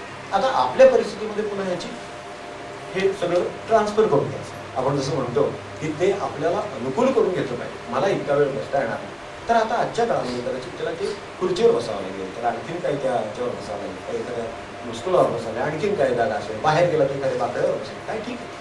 पण त्याचा दृष्टिकोन काय राहावा हे सांगितलेले आहे की कोणाला ते दिसणार नाही, कोणाच्या नजरेत ते येणार नाही, आपल्याला लोकांचा उपयोग होणार नाही, अशी जागा निवडून त्या ठिकाणी साधन करावं. साधनाच्या जागा सांगा शुचौदेशे त्यात सुद्धा जाता आता एक खूप लक्षात घेण्यासाठी, जो संती वसविला ठावो संतोषासी सावावो मना होय उत्साह धैर्याचा, अशी जागा जिथं गेल्यानंतर अगदी आपल्याला सिंग होईल असल्या जागा अजिबात निवडून येते. बरेच बाकीच्या क्रायटेरियावर चांगली असेल, बाकीच्या सगळ्या तुमच्या जे काही कसोट्या असतील त्याच्यावरती उतरत असेल, पण तिथे गेल्यानंतर माणसाला मनाला प्रसन्नता राहते का नाही हे अवश्य बघावं. मनाचं धैर्य वाढतं का नाही किंवा करायला उत्साह येतो का नाही हे अवश्य बघावं. कारण तशी उत्साहाची जागा तुमच्या गच्चीवर जाऊ अशी कुठे जागे नाही, पण ती जी जागा आहे ती अशा पद्धतीने निवडलेली असावी की जो म्हणजे हा एक मार्ग आहे त्यातला, जो संती वसविला ठाव, संतांनी कुठे साधन केलं जाऊ.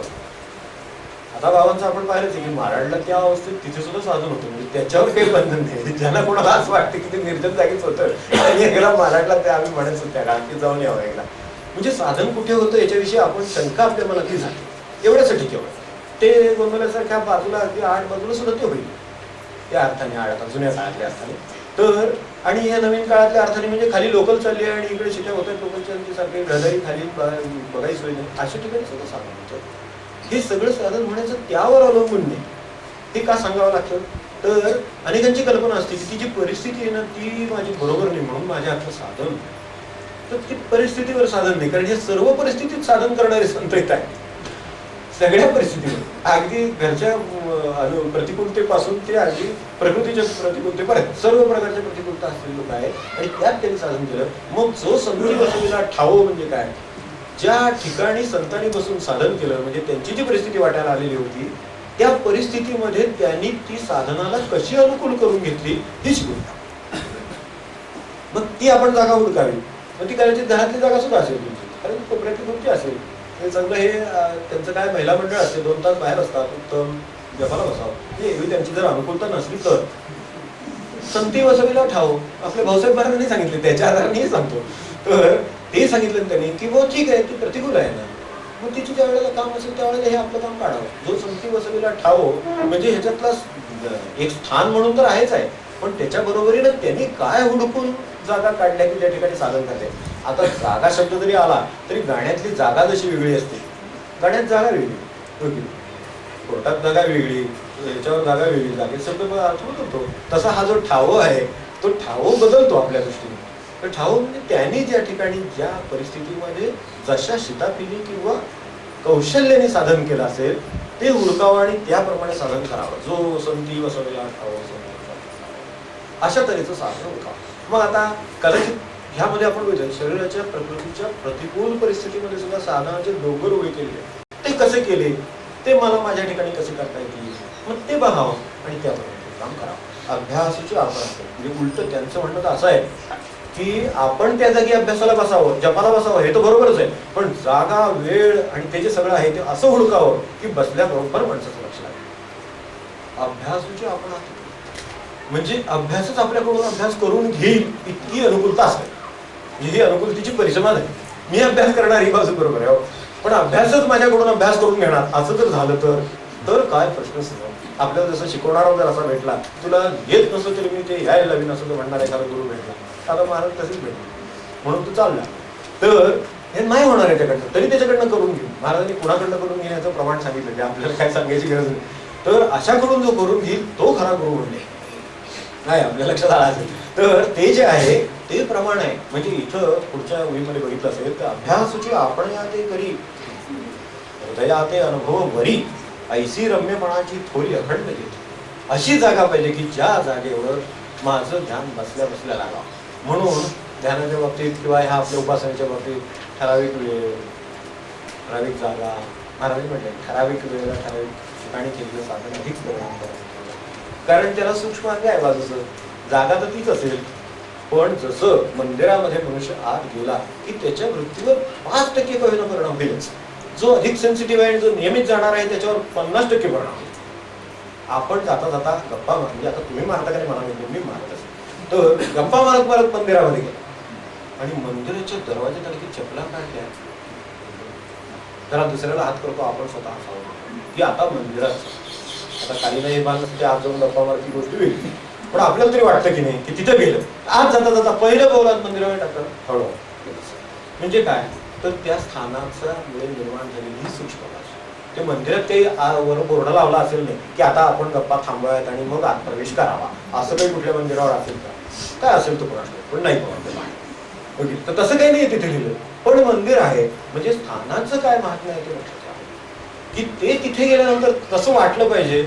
असं आपली कुठली जागा आहे उपासनेची त्या जागी गेलं की असं वाटलं की आता काही प्रबंध नाही, आता काही विषय बोलायचा नाही दिसत, आता नोंद असं त्या जागेवर गेल्यावर वाटावं. अशी फार खाली खोलात कुठेतरी नाही, फार उंचावर नाही, असं अशा तऱ्हेचं असावं. तर ही सगळी जागा त्याची ती वेळ. आणि जर वेळ म्हणजे आता काय आहे संती वसवीला ठावं तसंच आहे. वेळ याचा अर्थ अनेकांची अशी कल्पना आहे की व रात्री 10 म्हणजे 10, सकाळी 6 म्हणजे 6. हे उत्तम आहे, हे आदर्श आहे, याबद्दल शंका नाही आपल्याला. पण ती वेळ जर आपल्याला तशा पद्धतीने जमत नसेल, एखादं शेड्यूल असं असतं, आता अलीकडे पाळ्या असतात, फॅक्टरी असतात, हे असतं, मनुष्याला डबल ड्युटी करायला. अशा वेळेस त्यांनी तरी 6ला ठरवलं, सकाळी 6ला त्याची डोळे उघडण्याची अवस्था राहते असं जर त्याचं झालं तर ही वेळ त्याला कदाचित आज गाठता येणार नाही. म्हणून ह्या वेळेचं आणखीन कशाची तरी वेळ असं नातं आहेच की झोपण्याची वेळ, उठण्याची वेळ, अशा सुद्धा वेळाच आहेत की त्याला वेळच म्हणायचं. मग झोपण्याच्या वेळेला साधन, उठण्याच्या वेळेला साधन असं जर जोडलं गेलं तर 8ला उठलं तर 8ला करेल, 9ला उठलं तर 9ला करेल, उठण्याच्या वेळेलाच करेल. उठला की 5 मिनिटं साधनाला बसला म्हणून फ्रेश सुद्धा असं करायला काय. 5ला ठरवलं नाही जमलं म्हणजे गॅप झाली 2 दिवसाची, परत 2 दिवसांनी पुन्हा ते विसरायचंच आपलं. आणि अरे आपण सकाळी उठलं पहाटे 5ला बसलो होतो नाही का, असं जर समजा सकाळी 8ला लक्षात आलं तर 3रा दिवस गेलेला 8ला. म्हणजे वेळ सुद्धा कशी कौशल्याने ठरवावी हा सुद्धा घेण्यासारखं आहे. आता किती प्रकारचे आपल्या मग आता व्यवधान आहेत. कदाचित ही पूर्वीच्या काळात नसतील, 300 वर्षापूर्वी समर्थांनी सुद्धा दिलं तर आपण त्यावेळची परिस्थिती कदाचित वेगळी असेल, आजची परिस्थिती वेगळी असेल. तत्व काय आहे, करायचं काम काय आहे, करणारी माणसं काय आहे, त्यांच्या अडचणी काय, हे सगळं काय. परिस्थितीचे काही बाह्यभाग बदलले, मग त्यानुसार बसण्याची बैठक, त्यानुसार वेळ, असं सगळं घातलं त्यांनी. मग आता यासाठी काय करतो तो उठता उठता ही उठण्याची वेळ, ही झोपण्याची वेळ त्यांनी उत्तम लिहिलंय संधिकालातल्या गोष्टी. हे असे संधिकालच आहे एक प्रकारचा. संधिकाल म्हणजे अगदी सगळं ते मावळायचं ते तिकडे काय जे आपण संधिकाल नेहमी म्हणतो संध्याकाळ नाही का आपण, त्यावेळेला ते मावळलेली असतात आणि इकडे अजून रात्री पडलेली असं काळ आहे. सकाळी सुद्धा सगळं हे झालेलं असतं. आपल्या संध्येमध्ये नाही का 3 संध्याचे प्रकार, उत्तम संध्या, अधम संध्या, मध्यम संध्या, सगळं मी काय सांगितलं. उत्तमा तारक उपयोगा, मध्यमा लुप्त तारका ते कसं सांगितलं, सुंदर सांगितलं. त्यातला भाव लक्षात ठेवा आपण की हातला संधिकाल आहे तो सगळ्यात जमला नाही तरी असे संधिकाल असतात म्हणजे ज्याच्यामध्ये पहिली अवस्था गेलेली आहे आणि दुसरी अवस्था यायची आहे, त्याला आपण संधिकाल म्हणू. साध्या भाषेत पहिली अवस्था गेलेली आहे म्हणजे दिवसाची अवस्था गेली आणि रात्रीची अवस्था अजून यायची आहे. ती जी सायंकाळची वेळ असते ती आपल्या दृष्टीनं सर्वसाधारण निसर्गातला संधिकाल झाला. तर अशा आपल्या पण संधिकाल आहेत. आता आपल्या म्हणजे अगदी साध्या भाषेतली आपली संधिकाल कुठला आहे तर आपली सगळी कामं संपलेली आहे, म्हणजे व्यवहाराचा सगळा भाग, झोप अजून लागायची आहे, ही पहिली अवस्था गेली आणि दुसरी अवस्था यायची आहे, याच्यामधली आहे ती संधिकाल. सोपं जरा करून घेतलं तर ही काल उपासनेनं उत्तम एक प्रकारे. आता डोळे पेंगत असतात सगळं खरं, पण तरी सुद्धा अजूनही झोप नाही. आणि कशाच्या आधारावर करावं तर महाराज म्हणलेत ना झोपेत मी करीन. जाऊ दे आपण एवढी वकिली करतो त्यात ही वकिली करतो आपल्या फायदेशी विरोध करून घ्यायला काय हरकत आहे. किंवा महाराज असं म्हणले की झोपेत मी करीन, मग आपण झोपता झोपता केलं समजा तर उरलेला वेळ महाराज नृत्य करणार म्हणजे आपलं साधन नाही का, म्हणजे आपल्या खात्यावर बॅलन्स वाढला थोडक्यात साध्या भाषेत. आता महाराजांनी केलेलं आहे म्हणून त्याच्यावर सही असणार आहे ते सोडून द्या, पण तरी सुद्धा एक खात्यावर वाढलं मग असा संधिकाल निवडला तर चालू शकतो. सकाळी उठताना असंच असतंय, झोप गेलेली आहे अजून व्यवहार सुरू व्हायचे तर ह्याच्यामधला संधिकाल आहे चांगला. मग ह्या जे काल म्हणलेले आहेत हे संतांचे ठावो जसे आहेत तशा ह्या संधिकाळाच्या काळाच्या वेळ आहे, ते आपल्याला सांभाळता आल्या तर ठीक समजेल. जीवनात सुद्धा असं संधिकाल आहे. हे तर व्यवहाराची रोजच्या की जिथे काम संपलं आणि झोप यायची, जिथे झोप संपली आणि काम सुरू व्हायचंय, अशी ही आपली संधिकालाची वेळ झाली. तशी व्यवहारामध्ये सुद्धा अजूनही संधिकाल माणसाची वेळामध्ये असतात, दुःखाचे सुखाचे असतात, काही व्हायचे असतं, काही अशा अनेक गोष्टी असतात की ज्या अजून झालेल्या नाही, व्हायच्या आहेत. असा काळ जो आहे तो संधिकालच आहे सगळा. असे संधिकाल जीवनामध्ये अनेक घटनांच्या बाबतीत वगैरे असतात. तर किती वेळ सुद्धा आपल्या उपसनेला असायला काय आहे, उत्तम वेळ आहे. ती गाठावी म्हणजे अधिक अधिक काय काय करता येईल, साधन वाढवायचं. माझी बैठक तर रोजची बदलायची. मग ह्याच्यातले हे सांगितलं आहे, ह्या सगळ्या निगूढ मठ वगैरे त्यांनी वर्णन केलंय. असेल तर एखाद्या मठामध्ये किंवा अशा ठिकाणी जाता आलं तर उत्तमच आहे. नाही झालं तर तेथे आपण एकाग्र अंतःकरण करून सद्गुरु स्मरण तैसे स्मरण आदरे सबाह्य सात्विके तब कठीणपणे गेले. आता त्यात सुद्धा बसलो तर एकदम लगेच जपाला राहा असे ते करू. म्हणजे ह्या सगळ्या प्रॅक्टिकली सुरू झाल्या. आतापर्यंत आपण पाहिलं असेल तर ते बुद्धीचं सगळं दूर केलं, शंका दूर केली, अमकं केलं तमकं केलं, मी करता नाही अमकं सगळं झालं. आता काय झालेलं आहे, आता कामाला तर कामाला लागल्याबरोबर प्रॅक्टिकल बिल्ड सुरू झाला. तर त्यातली ही एक छोटीशी की बसलं आणि एकदम आपण लगेच जपाला सुरुवात केली. आपण आता जानकी जीवन केलं म्हणजे सांगता बदलला, एवढं लक्षात. जानकी जीवनच का आणि का काय नको, काय नको कुठली म्हणा, पण काहीतरी एक जाणीव झाली की आता हे थांबलं आणि हे सुरू झालं, अशी कुठेतरी जाणीव झाली. मग तशी आपल्या उपासनेची सुरुवात काय असावी, तर एकाग्र करून अंतःकरण करून सद्गुरु स्मरण. मग बरोबर आहे की काय उपासनेला बसायचं असेल तर आपल्या सद्गुरूंचं, आपापल्या सद्गुरूंचं कमू कसं काय, तुमचे जे कोणी असतील त्यांच्याविषयी आदर असेल, ज्यांचे आपल्याला असतील त्यांचं स्मरण करावं, त्यांच्या लीलेचं स्मरण करावं, त्यांच्या बोधाचं स्मरण करावं, त्यांच्या घटनांचं स्मरण करावं, ज्याच्यामुळे आपल्या चित्ताची सगळी वृत्ती पाठवून असं होतं. कारण आपण कुठल्या तरी चित्ताचं काहीतरी घेऊन आलेलं असतो. जसं चपला काढून ठेवता येतात तसं चित्त नाही पालटता येतं माणसाचं. बाहेर आला चपला काढून ठेवल्या हाताने की ते गेलं सगळं ऑपरेशन थिएटरमध्ये कीप युअर शूज, ते बाहेर गेलंच असतं सगळं. तसं ते बाहेर ठेवता येतात. तसं उपासनेच्या आपल्या जागी जाताना किंवा काय जे करायला सुरुवात करायची ते करताना सुद्धा आपले हे खुट्टीवर ठेवल्यासारखं ठेवता आलं असतं तर बरं झालं असतं. पण तसं ते ठेवता येत नाही. आपल्याला अडचणी येते ह्या. कारण मनावर जो आत्ता मी काय संस्कार घेऊन आलेलो आहे, समजा दिवसभर काही व्यवहार काय आपला व्यवहार होणार, होऊन सगळ्या रोखरुखी निर्माण करणार, मनाविरुद्ध माणसं वागणार, आपण ठरवलेलं काम होणार नाही, 4 कामं राहणार, एखाद्याला सांगितलं तर विश्वासाने तो ते संध्याकाळी आल्यावर विसरलं म्हणून सांगणार, किती गोष्टी आपल्या प्रपंचामध्ये होणार. हे सगळं झाल्यानंतर 10 वाजता आपल्याकडे काय असेल साठलेलं, एकदम प्रफुल्लित अंतःकरण वगैरे असं काय तुम्हाला वाटतंय का? हो, मला तर काय वाटत नाही असं काय असेल म्हणून. असं कुठलं प्रफुल्लित अंतःकरण, ते कुठलं त्यावेळेला राहण्याचं सगळं ताप झालेल्या डोक्याला सगळ्यांचा राग आलेला असतो. झाले हे सगळं झाल्यानंतर आम्ही उपासनेला ते संधिकाल आला आपला. आपण आता ते केलाचा कालाचा उल्लेख म्हणून तो करतो. तर त्या संधिकालात आपण उपासनेला बसणार. झालं लगेच माळ सुरुवात झाली. पहिली माळ केव्हा झाली हे सुद्धा कळत. कट्टी पहिला राग डोक्यात असं ते माणसांचं एकदा ती माणसं सागर रूळ बदलला तर खडखडाट तरी होतो निदान. तसं होणारच की तिथं काहीतरी. मग तसं ते सगळ्या पहिल्या 5-10 माळा इकडे तिकडे ह्या सगळ्यांच्या नावाने जात. वाईट नाही ना काही बोललो. या सगळ्यांचं ते काय डोक्यात असते ते सगळं निघून जाण्यातच झालं. एक 5-10 माळा गेल्यानंतर मग लक्षात येतं आपलं जप सुरू व्हायला. जाऊ दे जाऊ दे ते लोक सगळे बरोबर नाही आहेत. काय आता महाराजांचीच इच्छा असली पाहिजे अशी म्हणून हे वागले माझ्याशी असेल. ह्याला सांगितलं होतं ह्याने काम ऐकलं नाही, तो मनाविरुद्ध वागला, असं झालं. माझी 10 कामं राहिली. आज जे ठरवलं होतं त्यातलं काही झालं नाही, न ठरवलं सगळं झालं. दिवसभरात असं कुठलं कसं अनेकदा असं काय घरातली कामं तरी आपली ठरवल्याप्रमाणे अहो नाही ठरवलेली सगळी कामं करावी लागतात.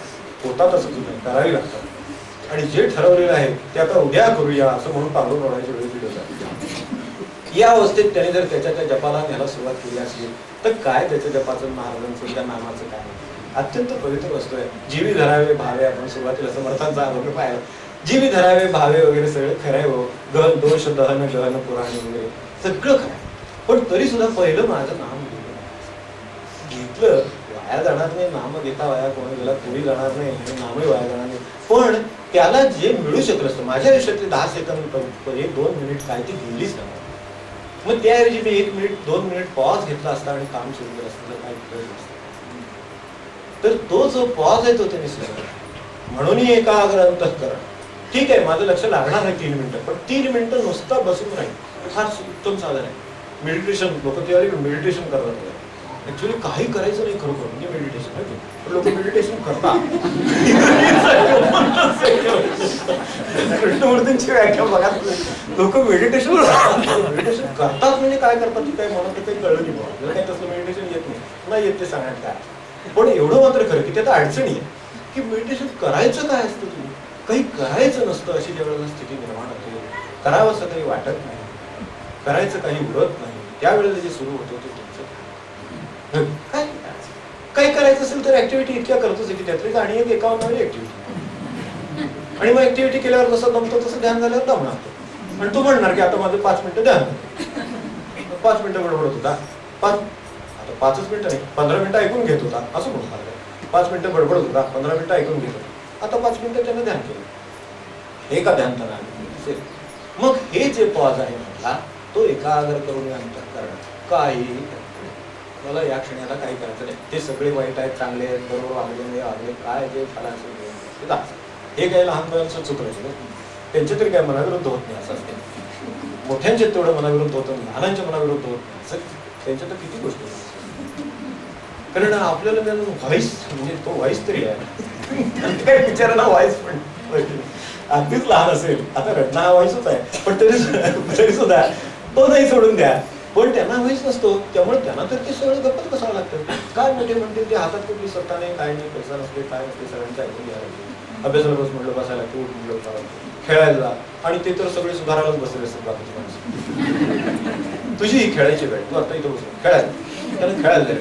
1 तास जसं ते ऑन की खेळ सोड. तसं त्यांना असं वाटतं की यांनी सगळं आता खेळ केला. 1 तास खेळ झाला की अजून आला आणि आता तो खेळात रमला. 15च मिनिटं मी आधी पाठवलं तेव्हा त्याचा खेळात मन नव्हतं. त्याचा अभ्यासात मन असेल कदाचित. पुढे उठून त्याला पाठवणार म्हणजे पाठवणार. 6 वाजले म्हणजे तुझी खेळायची वेळ चल की त्याला जायला पाहिजे. आता त्याला काही इलाजच नाही, तू जाऊन बसतो बाहेर, कोण नसते खेळायला, काय नसते. मग थोडा वेळ काढतो, मग कोणतरी भेटतं, मग त्याचे गप्पा सुरू होतात खेळ. आणि तोपर्यंत 7 तुझी आत यायची वेळ झाली. आता अभ्यास त्यांना व्हायचंच तेव्हा म्हणजे आपलं मनाविरुद्ध वर्ण चाललंय आणि उगाच आपलं काही गप्पा नाही. पण असं होतं का नाही सगळं. मग असं सगळं आहे ते काही त्यांना चुकलंय का, त्यांना असं चुकलं नाही. म्हणजे ही प्रत्येकाच्या वाट्याला आलेली अवस्था. म्हणून काय करावं तर मध्ये एक व्हॅक्यूम ठेवावी, मध्ये थोडी फुगडी जरा ऍप जुळेल काम थोडीशी जरा विश्रांती घेऊ दे. ती विश्रांती या रूपाने सुचवली. मग तेथ आपण एकाग्र करून शांत बस. एकाग्रतेचं काम आपल्याला जमणार नाही.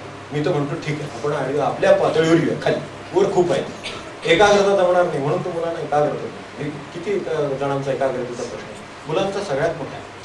मोठ्यांचा आहे पण ते सांगत मला वाटतं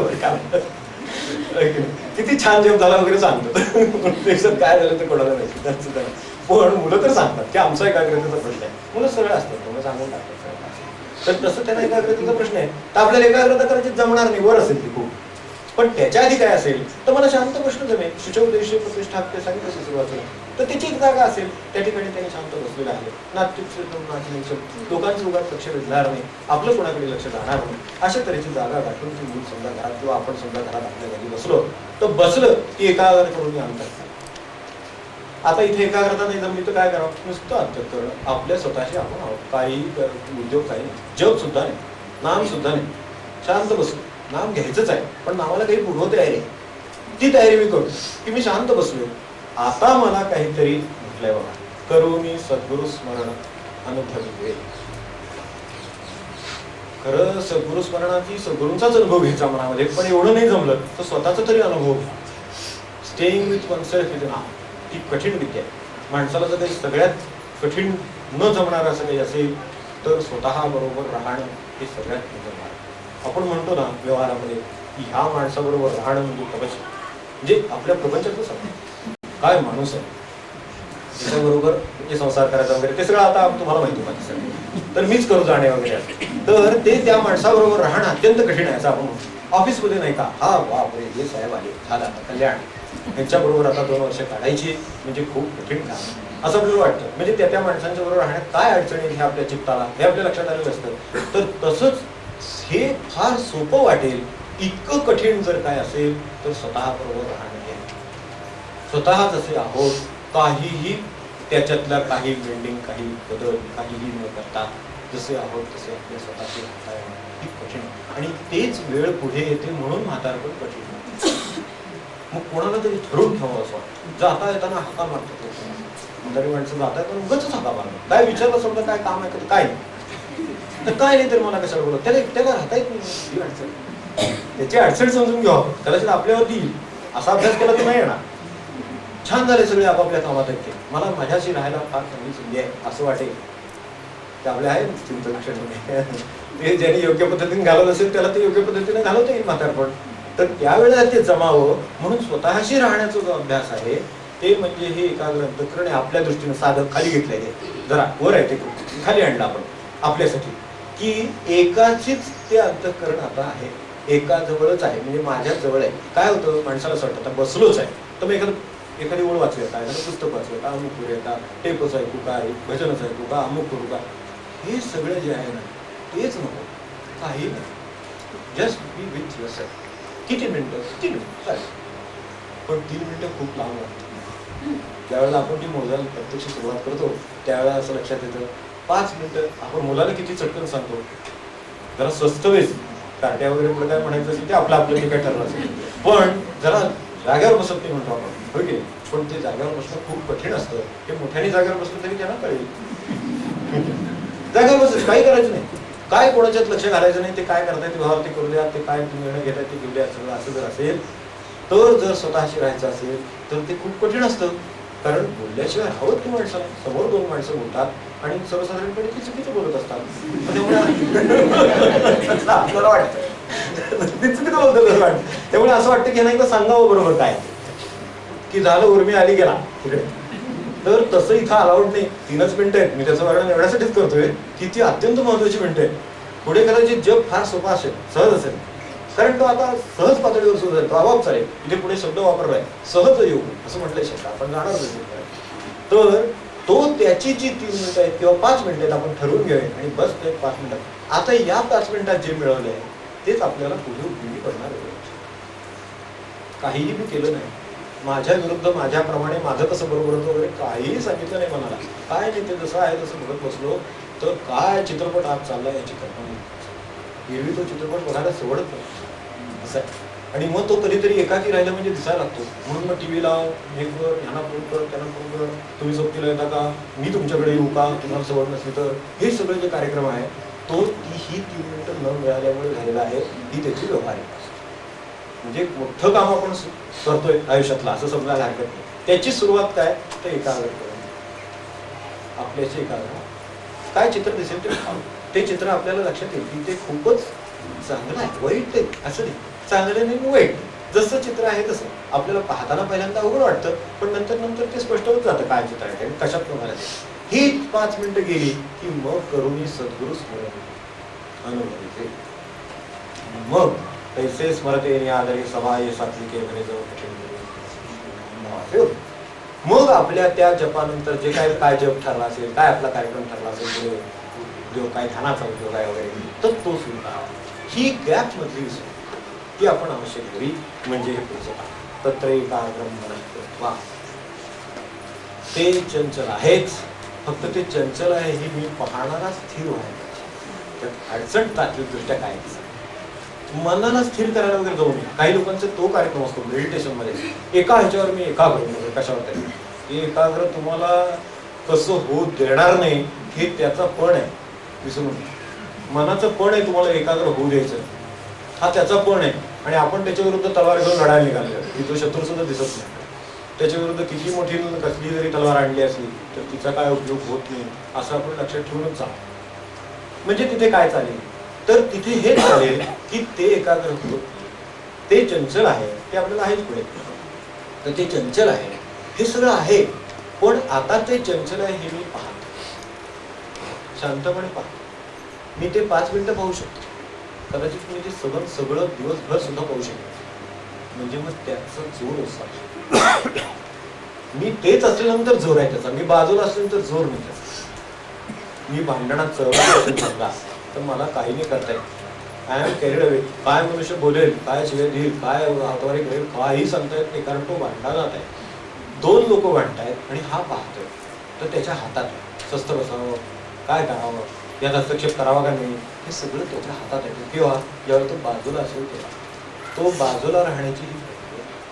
म्हणून ही आपल्या दृष्टीने महत्वाची की बाजूला राहिलं आणि पाहिलं आणि मग आपल्याला काही तो साधन करायचं ते करायला अनुकूल परिस्थिती निर्माण होते. म्हणजे मग ते पहिल्याच्या 10 माळा जातात ना त्या चालू एकदम महाराजांचे काय स्मरण होतं आणि तिथून त्या कामाला सुरुवात होते. अशा तऱ्हेची ही सुरुवात झाली. याचे टप्पे आता आपण बघितले सर की ही बाह्य बाजूला सांगितलं की आसन घातलं, बाह्य बाजूला सांगितलं की स्थिर व्हायचा प्रयत्न केला. तर बैठक आहे एक एक म्हणजे ज्याला जी शक्य असेल ती बैठक आणि समजतो. आजच्या काळामध्ये तरी तसं समजणं भाग आहे आणि मी परिस्थितीमध्ये पाहिलं की असा आग्रह धरता येईल ते पद्मासन झाले. मग हळूहळू अर्ध पद्मासन नाही का केलं म्हणजे त्यांनी सुद्धा ते शास्त्र थोडंसं अनुकूल करून घेतलं की ठीक आहे स्थिर सुखम आसनम. आता स्थिरही आहे आणि सुखाचं हे बरोबर आहे पण आपल्याला जरा सुखाचं जास्त त्याचं लक्षात ठेवलं नाही. स्थिर जेवढं राहील तेवढं त्यासाठी असं असं समजू जेवढे निर्णय करून स्थिर आहे. आता समजा एखाद्याने आपल्या काय असते परिस्थिती ठीक आहे व 1 तास मांडी घातली तर 1 तास हलवायला लागली नाही 5 तास हलवायला लागली अशी पण लोक आहे उत्तम गोष्ट आहे. जमत असेल तर नसेल तर त्याच्या खाली या पण स्थिर आहे जाग्यावर आहे जपात आहे एवढं तरी झालं तरी चालेल असं खाली खाली आहे. ही शरीराच्या बाह्य बाजूला करायची गोष्ट. आपल्याला 3 बाजू येतात त्या तर त्याच्यातली दुसरी आहे ती आतल्या बाजूला आहे. ती काय आहे तिची पुढे यादी केलेली आहे. आता ती नाट्यश्नत असते आतली बाजू समजा बाह्य बाजूला काय आहे ते आपल्या लक्षात आलं तर आतल्या बाजूला काय आहे ते आता बघूया. आतल्या बाजूला काय आहे आता मला सांगा मी एका जागी बसलो पण पोटाला तळस लागेल सर जेवलोय तर आता तो किती वेळ बसेल 15 मिनिटातच हळूहळू सुरू नाट्यश्नत असतो योग असतो. म्हणून पुढची बाजू सांगितलं सगळ्या की अति खाणाऱ्याला हे जमणार नाही अजिबात न खाणाऱ्यालाही जमणार नाही. समजा उपाशी उठी बसलाय पाणी प्याला आणि नाही आता मला साधन करायचंय म्हणून म्हणजे आदर्श असतं ते डोक्यामध्ये घेते तर त्यामुळे अगदी उपास वगैरे केलेला असतो. आता छानपैकी पाणी प्याला आणि बसला जमा 5-10 मिनिटात पोटात काही नाही मग ते कोकलणारच की पोट शेवटी पोट आहे त्याचं काम ते करणारच. मग ते शेवटी ओरडायला लागतं आणि केव्हा एकदा उठतो काहीतरी खातो असं होतं. मग हे जर व्हायला लागलं तर त्यालाही हे साधणार नाही. जे काय आपल्याला साधन करायचं आहे ते ह्या दोन्ही मार्गाने साधण्यासारखं नाही.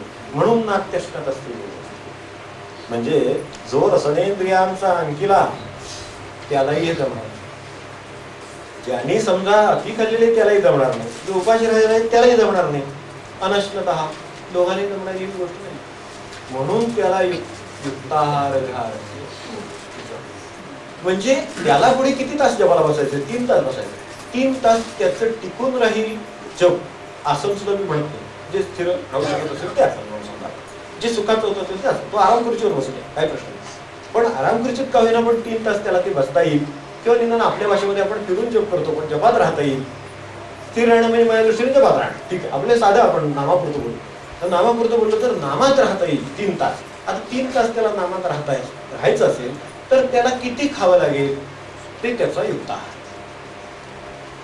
आपण मागे बघितलं होतं इथे प्रयोग आपण 12 तासाचा करून बघितला त्यावेळेला आमटी आणि भाकरी आपल्याला इथल्या समोरच्या घरी शिबिर झालं होतं आपल्याला आठवत असेल की आमटी भाकरी करून कसं राहायचं पण प्रत्यक्षात उलट असं झालं की आमटी भाकरी सुखाची कारण तिचं पित्त नाही झालं तिचा त्रास नाही झाला. समजा अगदी सगळं चमचमीत करून वाढला असता समजा 12 वाजता तर 2 वाजले की पाणी पाणी पाणी आपल्याला माहितच आहे काय होतं. त्या सगळ्या कार्यक्रमांना आपल्याला तोंड द्यावं लागलं असतं मग ते स्थिर आपल्याला त्या जगात राहता आलं असतं का नाही. म्हणून जास्तीत जास्त जग तिथून व्हायला सुरुवात झाली. आपण आता खिचडी खाऊन बघितली ठीक आहे चालू शकतं आता काय थोडा त्रास झाला नाही असं नाही पण तरी सुद्धा काय खिचडीत कायची ओढले लोक खरी गोष्ट ती किंवा काही ना कमी जास्त मिळाले असेल पण तरी सुद्धा ते नंतर त्रास नाही झाला पुढे काही आपल्याला पुढे 3-4 तास जप जो करायचा होता तो शांतपणे करता आला कारण युक्ताहार विहार असेल त्यातलं युक्ताहार कळला विहारही तसाच आला. त्याच्याबरोबर मी जिथे जिथे आता कसं आहे जीवनाची ठेवण अनुकूल असणं हा मुद्दा आहे त्याचा मागता आपण मगाशी बघितला व्याख्यामध्ये की माझ्या जीवनाची ठेवण अनुकूल असायला पाहिजे.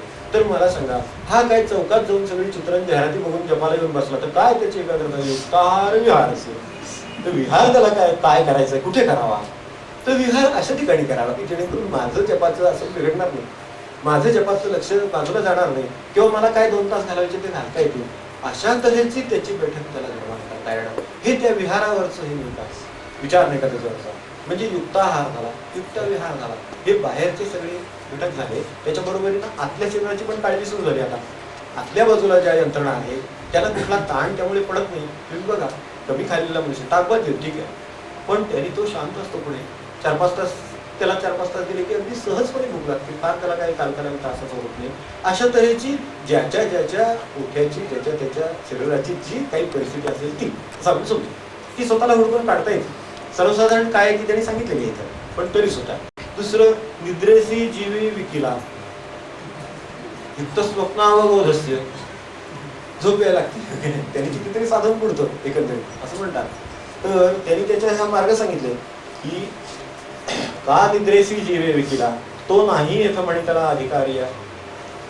निद्रेनं जो ग्रासलेला आहे त्याच्याकडनं साधन कसं होईल, म्हणजे त्याला निद्रेचं काहीतरी दूर करावं लागेल. आता निद्रेचं काय येतं प्रमाण, तर त्यांनी म्हटलंच आहे की अगदी स्वच्छ साध्या भाषेवर पुढचे श्लोक बघा. आहार तरी सेविजे परी युक्तीचे नि मापे मविजे. कसा मोजावा ज्ञानेश्वरांचं काय एवढं सगळं कौतुक आहे, का ते पुढे आहेत.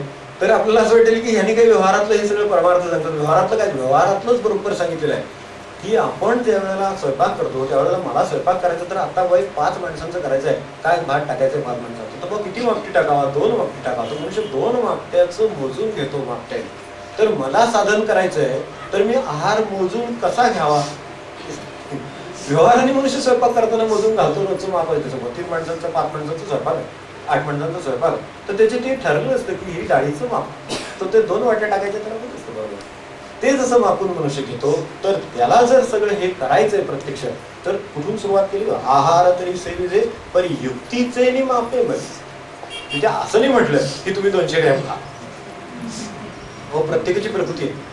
एखाद्याच्या क्षीण प्रकृतीच्या माणसाला 200 ग्रॅम, म्हणजे एखाद्या उत्तम खाणाऱ्याच्या माणसाच्या दृष्टीने 500 ग्रॅम असेल.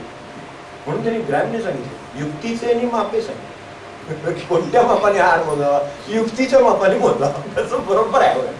ती युक्ती काय असेल, युक्ती आपल्याला काय साधायचं ते साध्य व्हावं ही युक्ती. मग काय साधायचं, तर एखाद्या भरपूर आहार असलेल्या माणसाला सुद्धा जपच करायचंय आणि कमी आहार असलेल्या माणसाला जपच करायचंय. मग आता कोणत्या मापाने आहार मोजा, युक्तीच्या मापाने. म्हणजे सगळ्यांना लागू झालं. युक्तीचे आणि मापे. क्रियाजात आचरीचे तयाची स्थिती. जी काही क्रिया मी सगळ्या दिवसभरात करणार त्या सुद्धा अशा पद्धतीच्या असतील की जे युक्तीच्या मापाने मोजता येईल अशा क्रिया आहे असं म्हटलं. मपितला बोली बोलीचे, ते सुद्धा बोलण्याचं सुद्धा सांगितलं की मोजूनच. हा मितला पाऊली चाली, कसं चालावं ते सांगितलं. कुठे चालावं, किती चालावं, काय ते सांगितलेलं. उगाच हिंडण्यात बहुविंडता सौख्य होणार नाही. स्वच्छ सांगितले. इथं जरा थोडस मवाळ भाषेत सांगितले की मपी त्याला पाऊली चाली. असं मोजलेल्या पावलांनी, मर्यादित पावलांनी असं चाललं. मोजक्या नियमित अशा पावलांनी चाललं. मितला पाऊली चालीजे निद्रे ही मानू दिजे अवसरे. निद्रेला सुद्धा मान द्यावा. पाहुण्यांना मान देतो, मोठ्या माणसाला मान देतो, पण साधारण किती देतो ते ठरलं. सगळ्यात बाबतीत ऐकायला जात नाही, काही बाबतीत ऐकतो. तर ते ऐकतो. ते कसं ऐकतो, मान देतो आणि ऐकतो. तसं इथं कशाला करावं, निद्रेला मान द्यावा.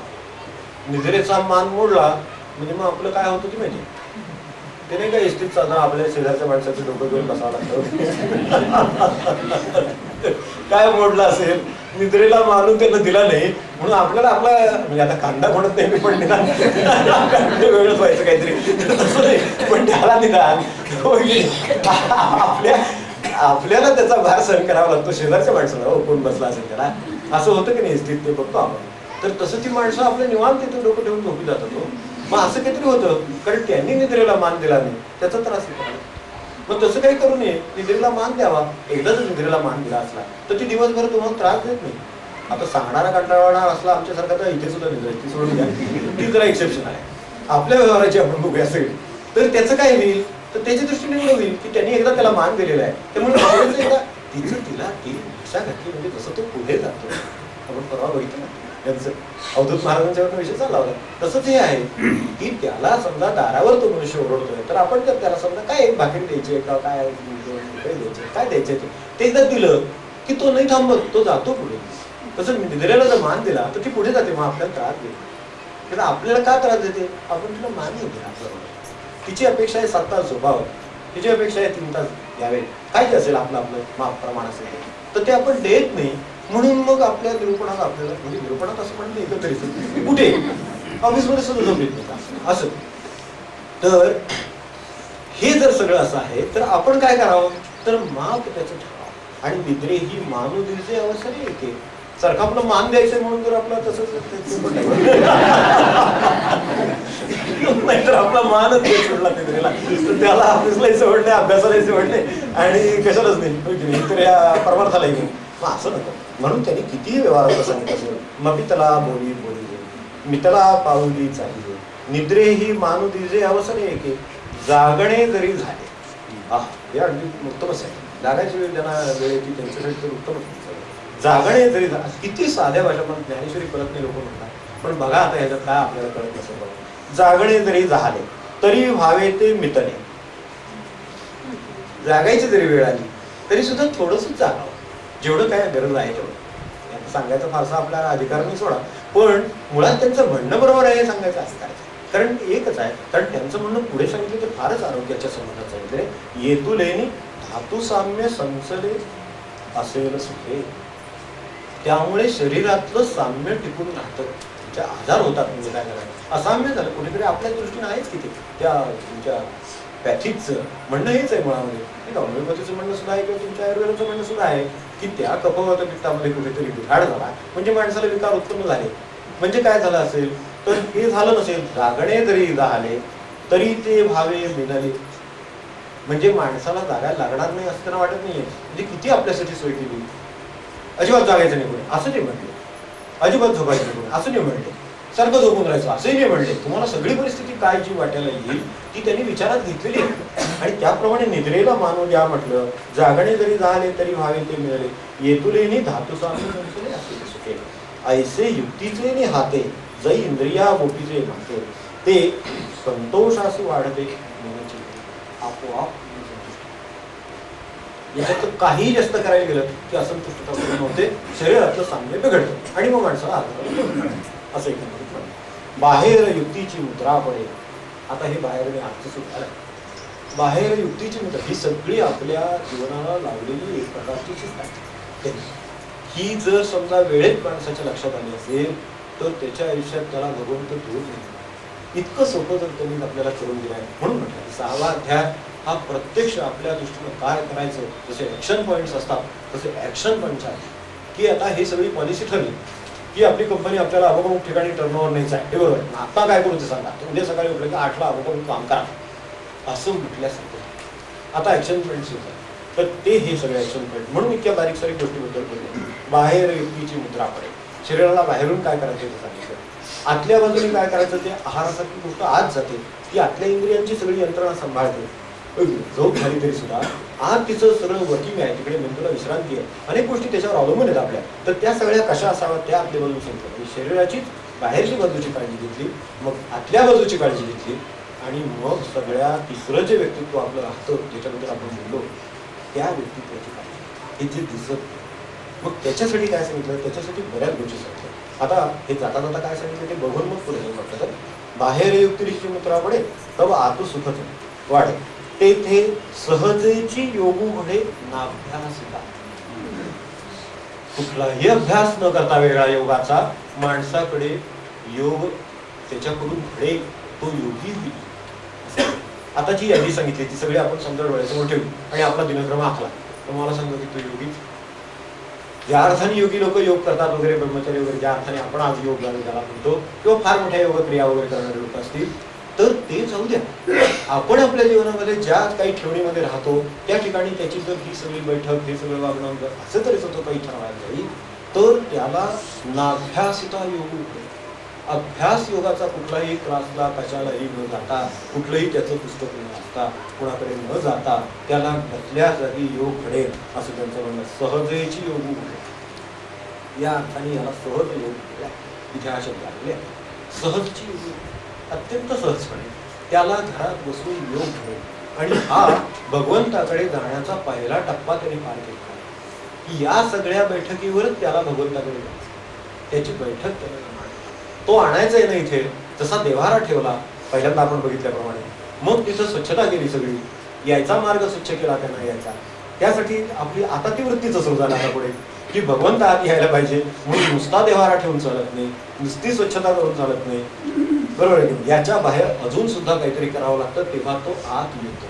नाही तर दरवाजापर्यंत येतो, आत सगळं ठीक आहे म्हणतात, तो स्वतः आहे. ते करायला लागतं, ते दिसत व्यक्तित्वाची जी दिसत नाही अशी जी बाजू आहे तिच्याबद्दल ते सांगितलेलं आहे. आता हे जर केलं एवढं तर एवढ्याचाच काय फायदा आहे ते बघू. आता दोन गोष्टी, शरीराची बाहेरची बाजू बघितली आपण, आतली बघितली. या दोन गोष्टी केल्यानं काय होईल तर या गोष्टीमुळे आपल्याच सगळ्या कर्मांना, आपल्या सगळ्या शरीराला जे वळण लागलं, जी काही एकूण एक आपली काही शिस्त म्हणू त्याला म्हणा, किंवा काही एक निश्चितता म्हणा, किंवा काही नियमितता म्हणा, ती जी लागली त्या नियमिततेपोटी समृद्धीच्या आता आपैसे घर घे. समजा तो मनुष्य वेळेत उठलेला आहे, त्यांनी हे भगवंताचं ध्यान केलेलं आहे, किंवा ही सगळी त्यांनी दिनचर्या आचरलेली आहे, तर उरलेले 8 तास किंवा 10 तास तो ज्या वेळेला काम करेल तर त्याच्या ठिकाणी किती एकाग्रता आणि चित्ताची जी अनुकूलता लागते, शरीराची जी अनुकूलता लागते त्या कामाला, ती त्याच्याजवळ किती राहील. ती अनुकूलता राहिल्यामुळे त्याचं काम आपोआपच उत्तम घडेल आणि समृद्धीच्या आता आपैसे घर घे. बाकी अजून भगवंत लाभ आहे, नुसती समृद्धीचा विषय चालला. तर लौकिक दृष्ट्या ज्याला आपण समृद्धी म्हणतो घरामध्ये, म्हणजे समर्थ म्हणतात ना की हा करंटेपणा आपला आहे, दारिद्र्यात लोक राहतात, अनेकदा विपत्तीमध्ये राहतात, तर त्यांनी हे पाळलं नाही म्हणून ते राहतात, त्यांच्या कर्मामुळे राहतात. जी कर्म माणसं उत्तम कर्मयोगी आहेत की त्यांच्या दृष्टीने त्यांना प्रपंचाची चिंता करायला लागत नाही, कारण या सगळ्या दिनक्रमाने त्या प्रपंचाची चिंता आपोआप केलेली असते. त्यांचं म्हणणं उलट आहे, म्हणून आधीचे दोन ओव्याचे भाग म्हटले नाही की जैसे भाग्याच्या वडसे उद्यमाचे निमिषे, उद्यम केल्याचं केवळ निमित्त होतं आणि मनुष्याच्या घरी भाग्य चालत. वास्तविक ते चालत कशामुळे आले, त्यांनी जी ही मूळ दिनचर्या ठरवली त्या दिनचर्येमुळे त्याच्याकडे भाग्य आले. आणि तुम्ही बघा, जी ही माणसं उद्योगपतीला आपण जे ऐकतो की जी माणसं उत्तम स्थितीमध्ये असतील प्रपंचाच्या दृष्टीनं, त्यांनी ही सगळी पाळलेलं आहे. हे निद्रेशी मानून अंक तंक सगळं जे काय आता सांगितलं साधंच दिनचर्याचा भाग होते, तो तेवढा करूनच ती माणसं त्या स्थितीला. मी विपत्तीत आहे याचं कारण दुसरा नाही, मी विपत्तीत आहे याचं कारण मी दिनचर्या पाहिजे, मी आजारी याचं कारण दुसरा नाही, माझी दिनचर्या हे त्याचं कारण. असं तुम्हाला 95% आढळेल. 5% मी म्हणतो भूकंप झाला, हे झालं, ठीक आहे, ते निसर्गाचे चरण किंवा काही त्याचे प्रताप आहे त्याच्यामुळे झाला असेल. पण हे जे सगळं उरलेलं आहे ते सगळं माझ्यामुळे, ते माझं कसं बदलता येईल त्यामुळे हे सगळं असं होईल. तर हे कसं बदलायचं वर सांगितलं. मग समृद्धी जात आपैसे खरेदी घे. तुमच्याकडे ते समृद्धी जात हे सगळं थोडक्यात समृद्धी आहे ही सगळी आपल्या घरी चालत येईल माणसाच्या, असं त्यांचा ॲश्युरन्स आहे. हा नुसता निम्म्यावरच माणसाला लाभ आहे, अजून निम्म उरलेलं बघायचंच आहे. जे दिसत नाही ते व्यक्तिमत्व अजून बघायचंच आहे.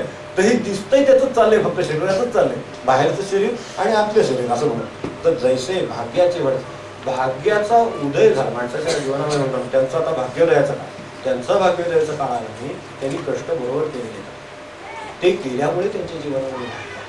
ठीक आहे, काही वेळेला कष्टाला फळ मिळत की माणसाला, ही बरोबर असतात. त्याची कारणं अनेकदा चुकीचे कष्ट, चुकीच्या दिशा, मार्गदर्शकाचा अभाव, आपलं आत्मपरीक्षणातून स्थिती किंवा आपण आत्मपरीक्षण न करणं, अशा अनेक कारणं त्याच्यामध्ये असतात आणि मग त्याला ते यश.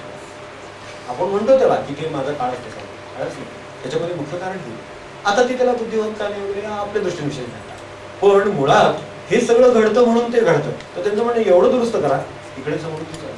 एखाद्याचा भाग्योदय व्हायल्याबरोबर जसं त्याच्या जीवनामध्ये अनेक समृद्धीकारक गोष्टी झालेल्या दिसतात असं आपल्याला वाटतं, तसं नुसती दिनचर्या पाळून त्याचं होतं असं. त्याच्यापेक्षा आपल्याला त्यांनी किती स्पष्ट सांगावं. उद्यमाचे निमित्त, एखाद्याने प्रचंड उद्योग केल्यावर त्याच्याकडे संपत्ती किंवा समृद्धी वळावावी असं जसं आपल्याला व्यवहारात दिसतं, तसं ही दिनचर्या पाळून दिसेल असं त्यांचं म्हणणं. तैसा युक्तिमंतू कौतुके अभ्यास झाला. 2 मिनिटं अभ्यासाची, हे पण तसंच म्हणताय सगळे. उठून म्हणलं ते बसून म्हणताय असं. आणि आत्मसिद्धीची पिके अनुभवतात. आता ठीक आहे, आपल्या मुद्दा लक्षात आला. म्हणून युक्ती हे पांडवा घडे जया सदैवा, तो अपवर्गीची राणीवा. त्यांचं म्हणणं असं की एवढी बाह्य जरी आपल्याला हे पाळता आलं तरी आपलं निम्म काम. आता ह्याच्यात पुन्हा आपल्याला अशी अपेक्षा आहे की भगवंत यावा. हे भगवंताला येण्यासाठी अनुकूल परिस्थिती आपण निर्माण, हे काम नाही करून यामध्ये कदाचित आपल्या वाट्याला समृद्धी कदाचित आपल्या वाट्याला पैसा येईल, 4 माणसं येतील, सगळं होईल, पण याचा अर्थ आपल्या वाट्याला समाधान येईल असं, आपल्या वाट्याला भगवंत येईल असं, हा फरक आहे. म्हणजे हा पार्ट आपण त्यातला निम्मा सांगता, तो त्या शरीराच्या बाह्य आणि अंतर्भागाचा होता, त्याच्यासाठी दिनचर्या केली. आता उरलेला भाग आपली वेळ झाली, कल्पना आहे आपल्याला अजून 10 मिनिटं आपल्याला त्या निवेदनाला लागणार आहे, तर ते झाल्यानंतर आपलं संपेल 6 वाजले. तर या सगळ्या पहिल्या पार्टमध्ये अजून एक दुसरा पार्ट आहे त्याचा, तो त्याच्या न दिसणाऱ्या व्यक्तीमधला तो पार्ट आपण पुढच्या वेळेला बघूया. माझा विचार असा होता की 3 भाग संपतील, पण नाही झाले, काय हरकत नाही, आपल्याला नंतर झाली सारखी निवेदनातली 2-3 गोष्टी आहेत. ही अशा तऱ्हेची दिनचर्या द्यायचा प्रयत्न अनेकांनी केलेला आहे. मला एक त्याच्यातला एक चांगला पीस मी ठेवला होता, तो आपल्याला निदान सांगावा, आपण त्याचा अर्थ लावायला समर्थ आहात. त्यामुळे आपल्याकडे जे झेन साधू होऊन गेले, त्या झेन साधूमध्ये एकाने हा दिनक्रम द्यायचा प्रयत्न केलेला. म्हणजे किती साम्य असतं मला आश्चर्य वाटतं. मुळात ते असं असतं की हे सगळे एकाच ठिकाणाहून आलेले असतात, पण तरी सुद्धा retire at regular hours. Retire म्हणजे ते रिटायर आपलं नेहमीच आपण जेव्हा विश्रांती, तर retiring at regular hours, food at regular intervals. आता मला सांगा ते आहार तुमचे तज्ञ किती सांगतात, आज ते जे सांगतात ज्याच्यासाठी आपण 200 रुपये देऊन जातो गावा, त्यांचंही चालतं. तर ते गेल्यानंतर बरं का आपल्याला ते सांगतात की तुम्ही दर 3 तासांनी काहीतरी खाल्लं पाहिजे. मग ते नाहीतर म्हणजे आपलं माहिती होतं डायबिटीज वगैरे, तर त्यांनी असं एकदम भरपूर जेवण चालणार नाही, तर त्यांनी विशिष्ट पद्धतीनं 3 तासांनी 5 तासांनी तुम्ही काहीतरी खाल्लं पाहिजे. मग आपण त्यांनी सांगितलं म्हणून ऐकतो आणि मग खातो. झेन साधू सांगतात म्हणून आपण ऐकतो, पण नसे नका, मला आपलं त्यांचं बरं वाटतं म्हणून सांगतो. फूड ॲट रेग्युलर इंटरव्हल्स, हे सगळं झेन मधलं उपदेशाचा भाग आहे. ते मला फक्त ह्या दिनचर्येवरून आठवण झाली म्हणून आपल्यासमोर ठेवलं की अशा तऱ्हेनं अन्नांचे विशिष्ट अंतर ठेवून अन्न खावं. ईट विथ मॉडरेशन. किती आपल्याला हेच सांगितलं नाही. आजच्या काळामध्ये आपण सगळे ह्याच्यात इंग्रजीत ऐकतो आणि सगळं ते आपल्याला ते मोठे मोठे बोर्ड करून सांगतात म्हणून आपण ते मोठा आहे समजतो. पण जेम्स साधूंनी हे स्वच्छ शब्दात सांगितलेलं आहे की ईट विथ मॉडरेशन आणि never to the point of satisfaction. आपल्याला अगदी त्या जीवनाचं समाधान झालं इथपर्यंत कधीही जेवू नये. बरोबर माप सांगितलं, मी तुला पावली चाळीचे, तुला मापी जेवीचे, नाही का, तसंच आहे. मी तुला म्हणजे किती, पण आपल्याला असं वाटतं एखादा पदार्थ खायचा म्हणजे तो खाल्ल्याचं सुख किंवा समाधान काहीतरी मिळालं पाहिजे, तेवढा तरी खाल्ला पाहिजे असं वाटतं. पण तेवढा कधीही खाऊ नका असं त्यांचं म्हणणं. म्हणजे तेवढा खाणं म्हणजे आपल्याला ते त्रासच होत असलं पाहिजे. तर अशा तरी आता ह्या बाहेरच्या सगळ्या झाल्या ज्या गोष्टी आहेत त्या, मी आता काय आतल्या जायचं नाही आपल्याला, पण त्यातल्या ह्या 2-3 गोष्टी बाहेरच्या त्याच्याबरोबर थोडीशी एक ॲटिट्यूड बद्दलची ती सांगतो. Receive a guest with the same attitude you have when you are alone. आपण ज्यावेळेला एकटे असता त्यावेळेला आपली जशी भूमिका असते तशीच कोणी आला असताना त्याचं स्वागत करताना मार्मिक आहे तसं. आणि रिव्हर्स इज ऑल्सो ट्रू. दुसरी बाजू बरोबर आहे की when alone maintain the same attitude you have in receiving your guest. आपल्याकडे जे आहे त्याचं बघून नाही त्याचं आपण पाहिलं होतं त्याच्यामध्ये सभे माझी जैसा तैसा खरा माझी, आपण पाहिलं होतं, आपण आपल्याला आठवत असेल. तर सभे माझी जैसा तैसा खरा संतोष त्यात सभे माझी जैसा तैसा खरा माझी, त्याच्या 2 मध्ये फरक आहे आपल्या, म्हणून आपल्या जीवनामध्ये विरोधाभास आहे आणि त्याचा त्रास आहे. या 2 ज्यांची एकच असतात जीवन ती ह्या सगळ्यांची असतात, तर ती तशी असतात संतांची, तशी ती व्हावी म्हणून त्यांनी सांगितलं. तर आता मी त्याच्या बाकीचं तपशील यावेळेला काही घेत नाही, आपण पुढच्या वेळेला बघू. त्यांनी फक्त एक आता बाह्य भागातलाच एक भाग आहे म्हणून तेवढा फक्त एक वाक्य सांगतो. आपण रिटायरिंग म्हणजे आपण झोपी जाताना अशा तऱ्हेनं झोपी जावं की जणू काही आपली ही शेवटचीच झोप आहे असं त्यांचं म्हणणं आहे. हो, घाबरून नव्हे, नाहीतर म्हणणार अरे बापरे आत्ता साहेब तसल्या साध्या पातळीवर हे म्हणलेलं नाही, हे फार उच्च पातळीवर आहे त्यांचं म्हणणं आहे की when you retire upon retiring sleep as if you have entered your last. आणि ज्या वेळेला जागे होता, कारण तो जागे होणार आपण असं म्हणलं असलं तरी, तर त्यामुळे ती चांगली गोष्ट आहे. तर तसं जागे होणार ज्या वेळेला, त्यावेळेला जसं आपल्या एखाद्या म्हणजे त्यांनी वर्णन असं केलंय, आपले एखादे जुने बूट असतात किंवा जुने हे असतात, जुने चपला झाले केव्हा टाकून देतो असं झालेलं असतं, त्या जशा टाकून देतो तसं झोप टाकून दिलेलं मोठा, म्हणजे हे आपल्याला कुठे कळवा विचार करू. तर हे त्यांचं ह्याकडे बघण्याचं दृष्टिकोन गुरुदेवांचं मी आपल्याला बोलतो. तर हे सगळे काही सांगून होणार नाही, पण आता आपल्याला जेवढं या संबंधात सांगितलं तेवढं हे सगळं आपण पाहावं. आता मी म्हणजे पुढच्या बोलू, कारण आपल्याला याच्या पुढे आधी 10 मिनिटं त्याला द्यायचे, 5:15 पर्यंत आपण दोघांनी मोकळे व्हावे अशी इच्छा आहे. तर युक्तीची मुद्रा पडे तवा आत सुख वाढे, तेथे सहजैची योग उघडे नाभ्यासिता. तर वेगळा योग म्हणून काही करायला नाही. योग म्हणून आता ते ठीक आहे, काय तास जे असतात ते करावे लागते, पण ज्या अर्थाने यांना योग म्हणायचा आहे त्या अर्थाने दिनचर्या आपली संभाळली आणि आपली जी काय परमार्थाच्या दृष्टीने बैठक असेल त्यासाठी जी दिनचर्या सांगितली ती जरी सांभाळली तरी आपल्याकडून हा सहजपणे योग होईल असं आपण म्हणतो. उद्यमाचे निमिषे मग समृद्धी जाता पैसे धन घे असं आपलं व्हावं असं आपल्याला वाटतं. त्याच्यात कठीणपणा असेलच तर तो थोडासा स्वतःची विरुद्ध घालायचा आहे ही म्हणा नाही, कारण तेच तावरत नाही म्हणून मनुष्य करू म्हणतो. आपण अडचणी लक्षात घेतल्याच पाहिजे की शेवटच्या अडचणीचा भाग विचारात घेतला तर एवढाच आहे की मला ते करताना जे काही हे सांगितलंय, समजा ते उठायचं आहे, ते झोपायचं आहे, ते मापून खायचं आहे, युक्तीने खायचं आहे, काय ते सगळ्या बाबतीत सांगितलं ना. हे सगळं करताना अडचण आहे ती माझी स्वतःची आहे, ती मात करता येते म्हणून मनुष्य तसंच करीत राहतो आणि शेवटी त्याला हा योग साधत नाही असं सर्वसाधारण अनुभव होतो. हे सगळं येतं ह्याच्यासाठी आपण त्याच्याबरोबर काय ठेवावं बरोबर, तर अंतःकरणामध्ये आपल्या निदान महाराजांचे अनुसंधान स्मरण त्यांना बरोबर घेऊन आता आपल्या व्यवहाराची आपल्याला सिच्युएशन की त्यांना बरोबर घेऊन केलं म्हणजे मग हा प्रवास उघडला. ही जरी एक योगाची दिनचर्या सांगितलेली, ही योग शब्द वगैरे वापरणं जरा धाडसाच आहे, आपण तो बाजूला ठेवतो. पण ज्या अर्थाने युक्तीची दिनचर्या म्हणून आपण त्याला त्यांनी 6व्या अध्यायात दिलेली युक्तीची दिनचर्या आहे ती पाळताना महाराजांना बरोबर घेऊन पाळावी. नसेल तर नाम बरोबर घेऊन, नाम माहिती तर महाराज आहेत ना, पण नाम बरोबर घेऊन पाळावी असं जर करायचं ठरवलं तर मला वाटतं ही अपयश आहे. अनेकांना ते अपयशाची मोठी चिंता वाटते. पण काय होतं ते 5 जानेवारी 2 जानेवारी तर त्याचं सारखं तसं होतं. ते 1 जानेवारीला ठरवतो, 2 जानेवारीला कसं तरी पार होतं, 3 जानेवारीला मग असं वाटतं की आजचा दिवस नको आता, कारण काल जागरण झालं, लोक आले होते, म्हणजे माझी चूक नाही, ते लोक आल्यामुळे मला रात्री काय ते उशीर झाला वगैरे. आणि मग 4 जानेवारीला आता काल गेलो नाहीये तर आजचा दिवस आता ते अजूनही शिणवटा काय गेला नाही म्हणून मग आम्ही त्याला 5 जानेवारी. तर अशा तऱ्हेचं होतं आणि ते आपल्याला तसं काही मानू नये, हे करीत असावं. कारण मला ह्यांनी सांगितलेलं अधिक योग्य वाटतं की ही जी आपल्याला जी अस्वस्थता येते किंवा आपल्याला असं वाटतं की हे सगळं होत नाही, पण एक लक्षात ठेवायला हरकत नाही की आपली जी ही मधली पावलं आहे म्हणजे असे 5 जानेवारी 10 वेळा गेले असतील किंवा असे संकल्प आपण 10 वेळा 20 वेळा केले नसतील झाले.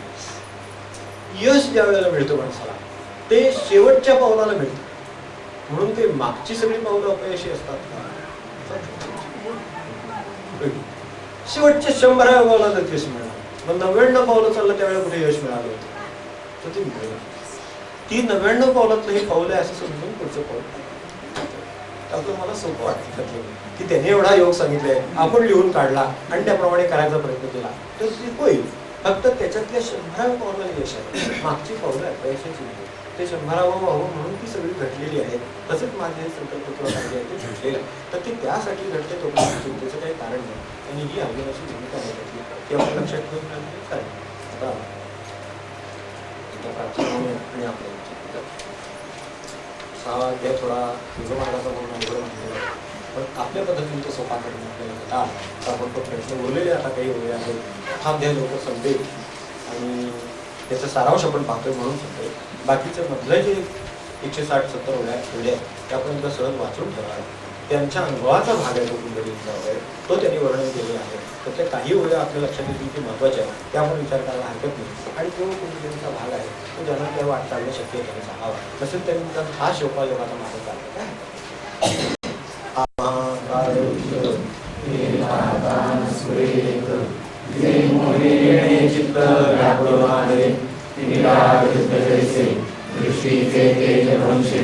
मगपाशीचा सतान दिसे वस्तुदात देवा मज तैसे झाले देव मने क्रांती ग्रासले आता काही कापुले तेही नेणे तरी श्रीकृष्णा तुवा जाणावे निगे ते आम्हा सांगावे जे सदा सर्वस्वागवे आम्हासी तू गुरु बंधू पिता तू आमची इष्ट देवता तू ईश्वरा रक्षिता आपदी यामुते जैसा शिष्या ते गुरु सर्वदा नेणे अभेरू ही सरिता ते सागरू तेजी गेली मातरी अपत्या ते माये सांडूनी जरी जाये तरी ते कैसे निरे ऐके कृष्णा तैसा सर्वापरी आम्हासी देवा तुझे एका आसी आणि बोलिले जरी न मानसी भाग्य माझे तरी उचित काय आम्हा वेग विचारे ना धर्मा हे गडकरी पुरुषोत्तमा सांगे आता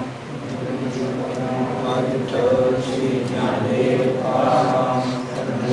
महाराज की जय जय जय रघुवीर समर्थ हरि हरि श्री नाम घेता हरि हरि श्री नाम घेता हरि नाम मुखी मुखी हरि नाम मुखी हरि नाम मुखी मुखी हरि नाम मुखी हरि हरि सुखी नाम घेता हरि हरि सुखी नाम घेता हरि नाम मुखी मुखी हरि नाम मुखी हरि नाम मुखी मुखी हरि नाम मुखी हरिच्या नामाने करले साक्षात हरिच्या नामाने करले साक्षात भक्तीने समर्थ झाले जगी भक्तीने समर्थ झाले जगी झाले जगी हरि नाम मुखी मुखी हरि नाम मुखी हरि नाम मुखी मुखी हरि नाम मुखी सत्य कर्मासाठी आजी मूळ पाया सत्य कर्मासाठी आजी मूळ पाया नाम घेता वाया कोण गेला नाम घेता वाया कोण गेला कोण गेला हरि नाम मुखी मुखी हरि नाम मुखी हरि नाम मुखी मुखी